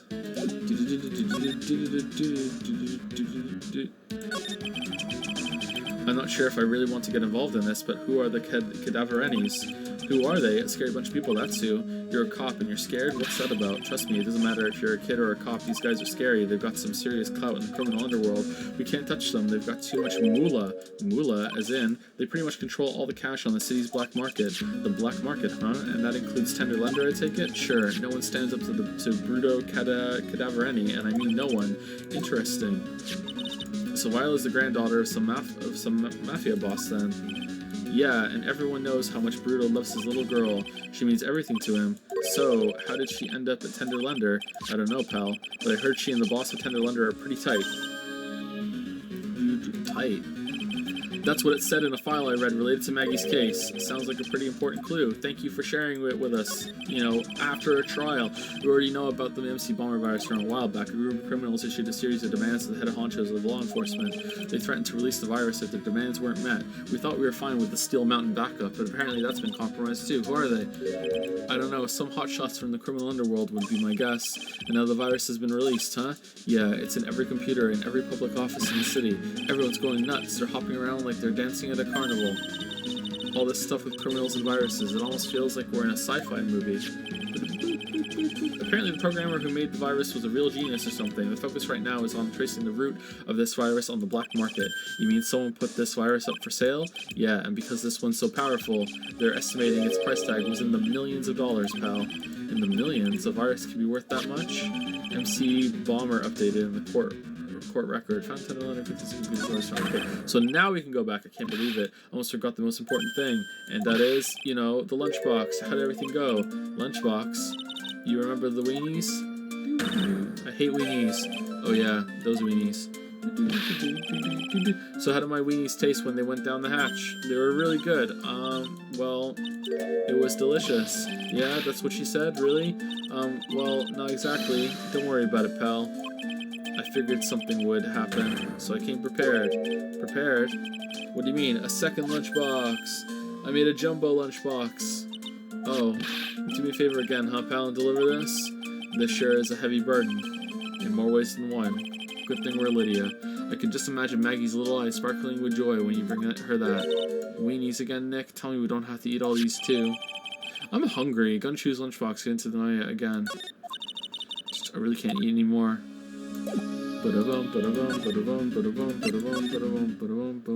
Oh, she's gone! Oh man, who are we giving weenies to now then?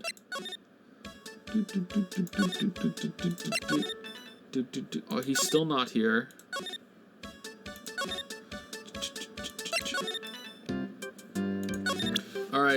time to do it all again, because that's the system that we have here.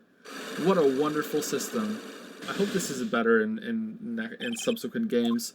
Okay, so what was it? It was the tickets first, and then the lottery ticket, and then the calendar, and then fake Phoenix, and then the virus. So if you weren't here earlier, we've already did this, and we didn't have the last piece of evidence to break the last lock, and you have to repeat it, because that's how the game is. I skipped over it. It's here.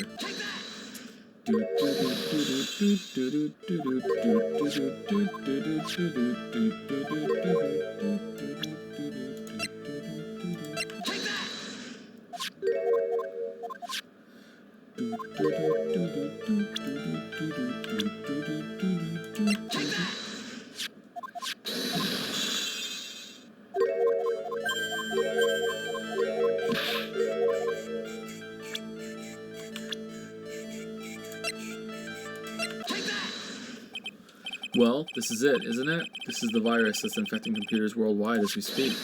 MC Bomber. No. Unlock successful. Glenn's head had more processing power than any computer, but it had been infected with a gambling virus. Glenn was in too deep. You mean he was in debt? Yes, $100,000 in debt, not an easy amount to repay. So he said he was taking on some extra work, something a bit risky. Risky? How? Maybe he was going to become a waitress at Tribulations. Where did you come up with these ideas? Risky extra work. So it's safe to say Mr. Elg was the creator of this virus, huh? The MC Bomber virus? Yes. It was a work of genius, in a bad sort of way, of course, but still genius. Something like that would probably fetch several $1 million on the black market. Inconceivable. Gumshoe is right for a change. Okay, so he was meeting dude who is doing thing at behest of Cadaverani family, because he's being held. So Cadaverani family is putting pressure on this guy to get some solution or something, or I don't know. And so he's being pressured, and he's putting pressure on him through his debts at Tender Lender. So then he goes with the virus to sell to him for like a shit ton of money or clear the debt. And then as he's about to give him the CD, he wins the lottery, and now he's like, well, now I don't want to do it. I don't have to do it. Fuck, this deal's off. And then he gets mad, or she gets mad, or something goes down because he wants to back out at the last minute after he finds out he doesn't do this, has to do this shady shit anymore. That's what I think. Inconceivable. Gumshoe is right for a change. This date, December 3rd. This is marked on his calendar. That was his deadline for repaying his debts. Teacher worth millions of dollars. I guess we won't be needing these horse racing tickets anymore. Glenn Elg's losing horse racing tickets thrown back on the floor. But that's $1 at the recycling plant. Use a trash can, Nick. Alright, and now are we done now? Can I just present this to you for more information, just in case? Oh no, we're doing Sparta again.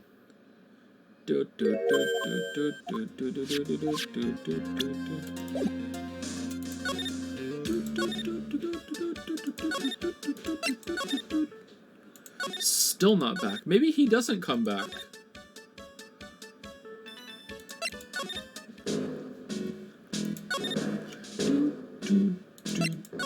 Why does Glenn have a taco cat name? I forgot the word for it. Palindrome? We don't know. That character we just spoke to also has a palindrome name. I don't think anyone else does, though.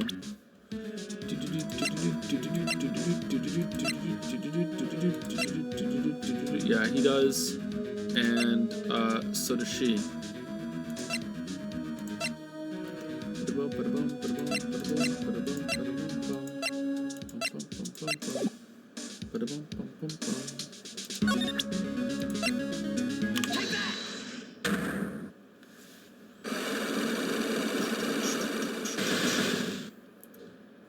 This is gonna be tough. Alright, so we did this already, and we got stuck pretty early. Okay, and this is why you're related, because you are one of them. And that's it. Okay, so this is all new after this. I know exactly who you are, Viola Cadaverani. It's a hard name for me to say. You sustained that injury in a traffic accident, didn't you? Thank you, Dashaway22 for the 16-month resub. And thank you, Cat Hands, for the 37-month resub. Thank you so much. And we'll be finishing up soon, I think, because I think we're at the end of the investigation and we're going to stop it before we get into the trial. And then we'll start next stream, I think we're probably going to stream Monday, Tuesday, Wednesday, Thursday next week, and Thursday will be the end of the stream week with Cyberpunk, instead of streaming Tuesday through Friday. I think that's what we'll do. And that way we can get Ace Attorney 3 done before Cyberpunk. It happened about 4 months ago. I was driving in one of our family's cars when someone pulled out in front of me. It was a motorbike or something like that. I don't remember it much. Anyway, I served to try to avoid it, but... Oh, the scooter was involved! I took a blow to the head, a bad one. Yeah, I can imagine. No Game Awards then? When is the Game Awards?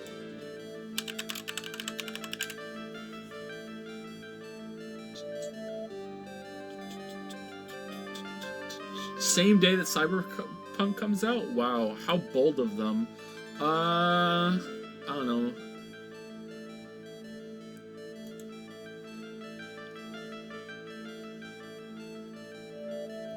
Maybe, we'll see. We probably should. So the person on the bike. I'm guessing they didn't get away with injuring the Viola Cadaverani, right? I don't know what happened to them. They ran away, or so I heard. Ran away. If they'd stayed, I'd have Is it possible? Could the person who committed the hit and run have been?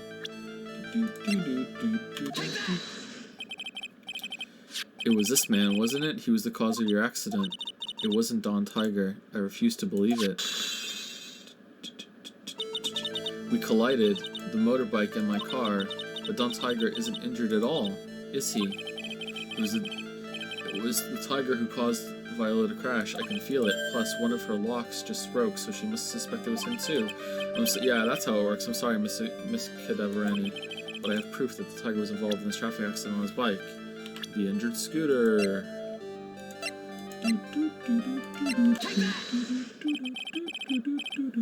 It's not exactly a motorbike, but Mr. Tiger rides around on a scooter, doesn't he? And you'll notice that the front wheel guard is badly damaged. And his helmet. Miss Cadaverani, you know the truth, don't you? He. This repair bill was paid by Furio Tiger. The Cadaveranis have known for ages who caused the accident, haven't they? It's possible, perhaps. Somewhere inside me, I know that may be true. I knew it. But Don Tiger still saved my life.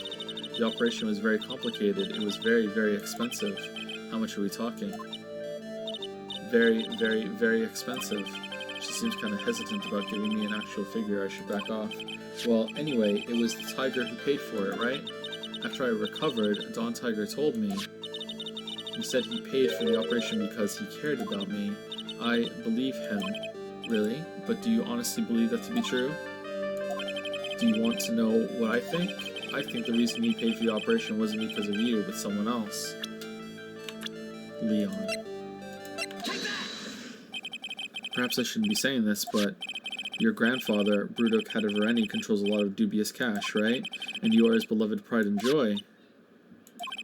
Sure, I don't know exactly how much the operation costs, but if you weren't the granddaughter of Mr. Cadaverani, do you think Mr. Tiger would have paid the money? $1 million. Honestly, that's a lot less than I thought it was going to be. That's a lot of fucking money. But, like, the way she said very, very, very, and where she comes from, the head bandage. 4 months ago, I was in a traffic accident. That's why I needed the operation. When I woke up, they told me it was nothing serious. A simple procedure. Oh, really?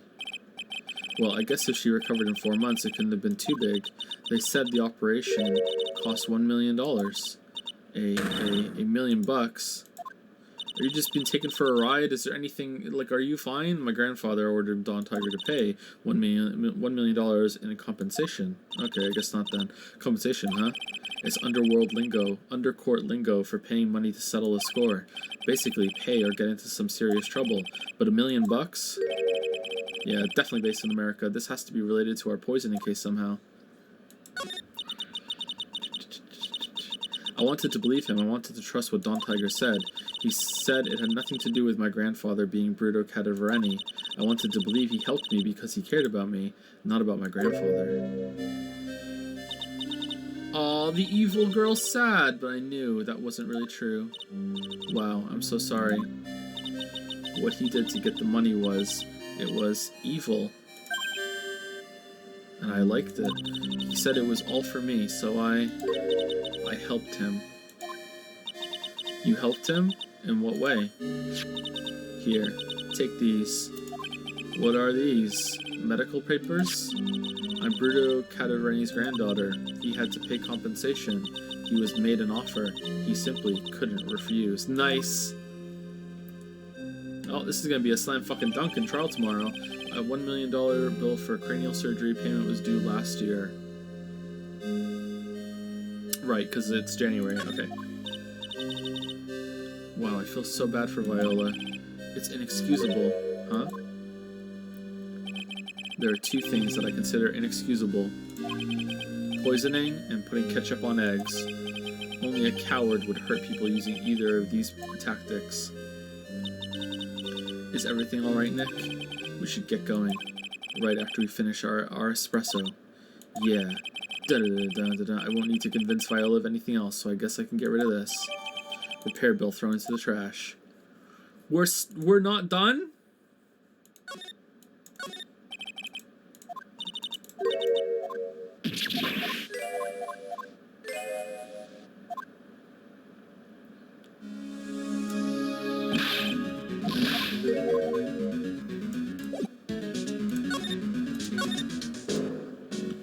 Do you have to talk to you about something?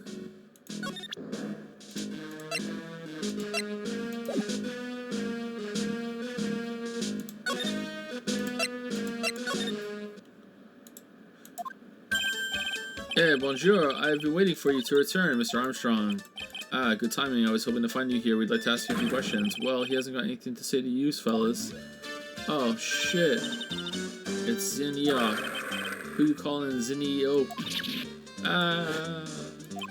Come out from under the table already, Maya. Under the table? Okay, hand it over. What? You want to play games with me? I don't recommend that. The medical papers now. How do you know? Uh-oh, I think he wants Viola Cadavereni's papers back. You mean this? The $1 million medical papers? Miss Cadavereni trusted you. That's why she said that she helped you. Forget about it. That girl's dumber than an eggplant. Whoa, yous want to know what's sad? I tell yous what's sad. And it ain't only her face.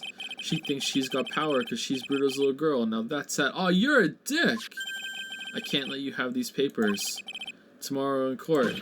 I thought you were just gonna be like some dumb guy that's been strung along. Now you're an asshole. Alright. I'm gonna expose what you did to get the $1 million you used to pay this off. Are you crazy or something? I don't care if you want to give it to me or not. There's two of us here. You got that too. Oui. Mr. Armstrong? Forgive me. Désolé, I cannot argue with him.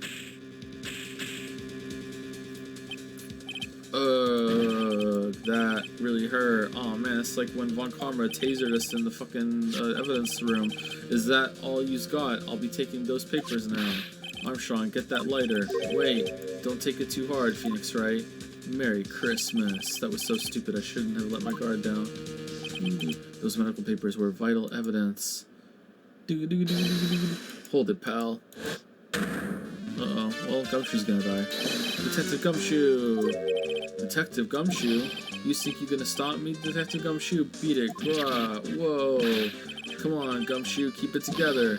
You guys, get out of here, leave this guy to me. But go, pal, and take this. If you get hurt, who's gonna look after Maggie, huh? Alright, thanks, Gumshoe. Wait, Nick, don't leave me behind. I'll get even with that guy tomorrow in court. Tenderlander is going down. some point, we're gonna have to eat these weenies. At some point, the weenies are gonna be vital evidence. The weenies will be important. Oh, all right. So we're at 3 hours and 45 minutes. So not that bad, actually. Not too far under. I would continue, but I have a feeling that this is going to be at least 2 hours, and that's going to be cutting close to 6 hours. And yeah, I don't think that's a good idea. So we're going to stream on Monday. I think I can't promise because I don't know what's going on because I don't usually plan to stream on Monday, but if I can stream on Monday, I will stream on Monday. It's possible we'll be streaming on Monday. I'll probably put in stream announcements at some point over the weekend on Discord if you want, if I decide on Monday. So that's it, and then we'll finish this case on Monday, and then hopefully we can get through case 4 and 5 on Tuesday and Wednesday by doing some longer streams. I'll prep myself for that, and then on Thursday we will stream Cyberpunk 2077. Sounds good. All right. Before I go, thank you DDDO for the 4-month resub. Thank you very much. I said thank you to Cat Hands tonight. Yes, I did. I remember. Okay, that's it. Have a good rest of your day. Enjoy your weekend. If you get Cyberpunk early, congratulations. Hope you enjoy it. People are saying that the combat is good. I am skeptical. I don't think it's going to be bad, but we shall see.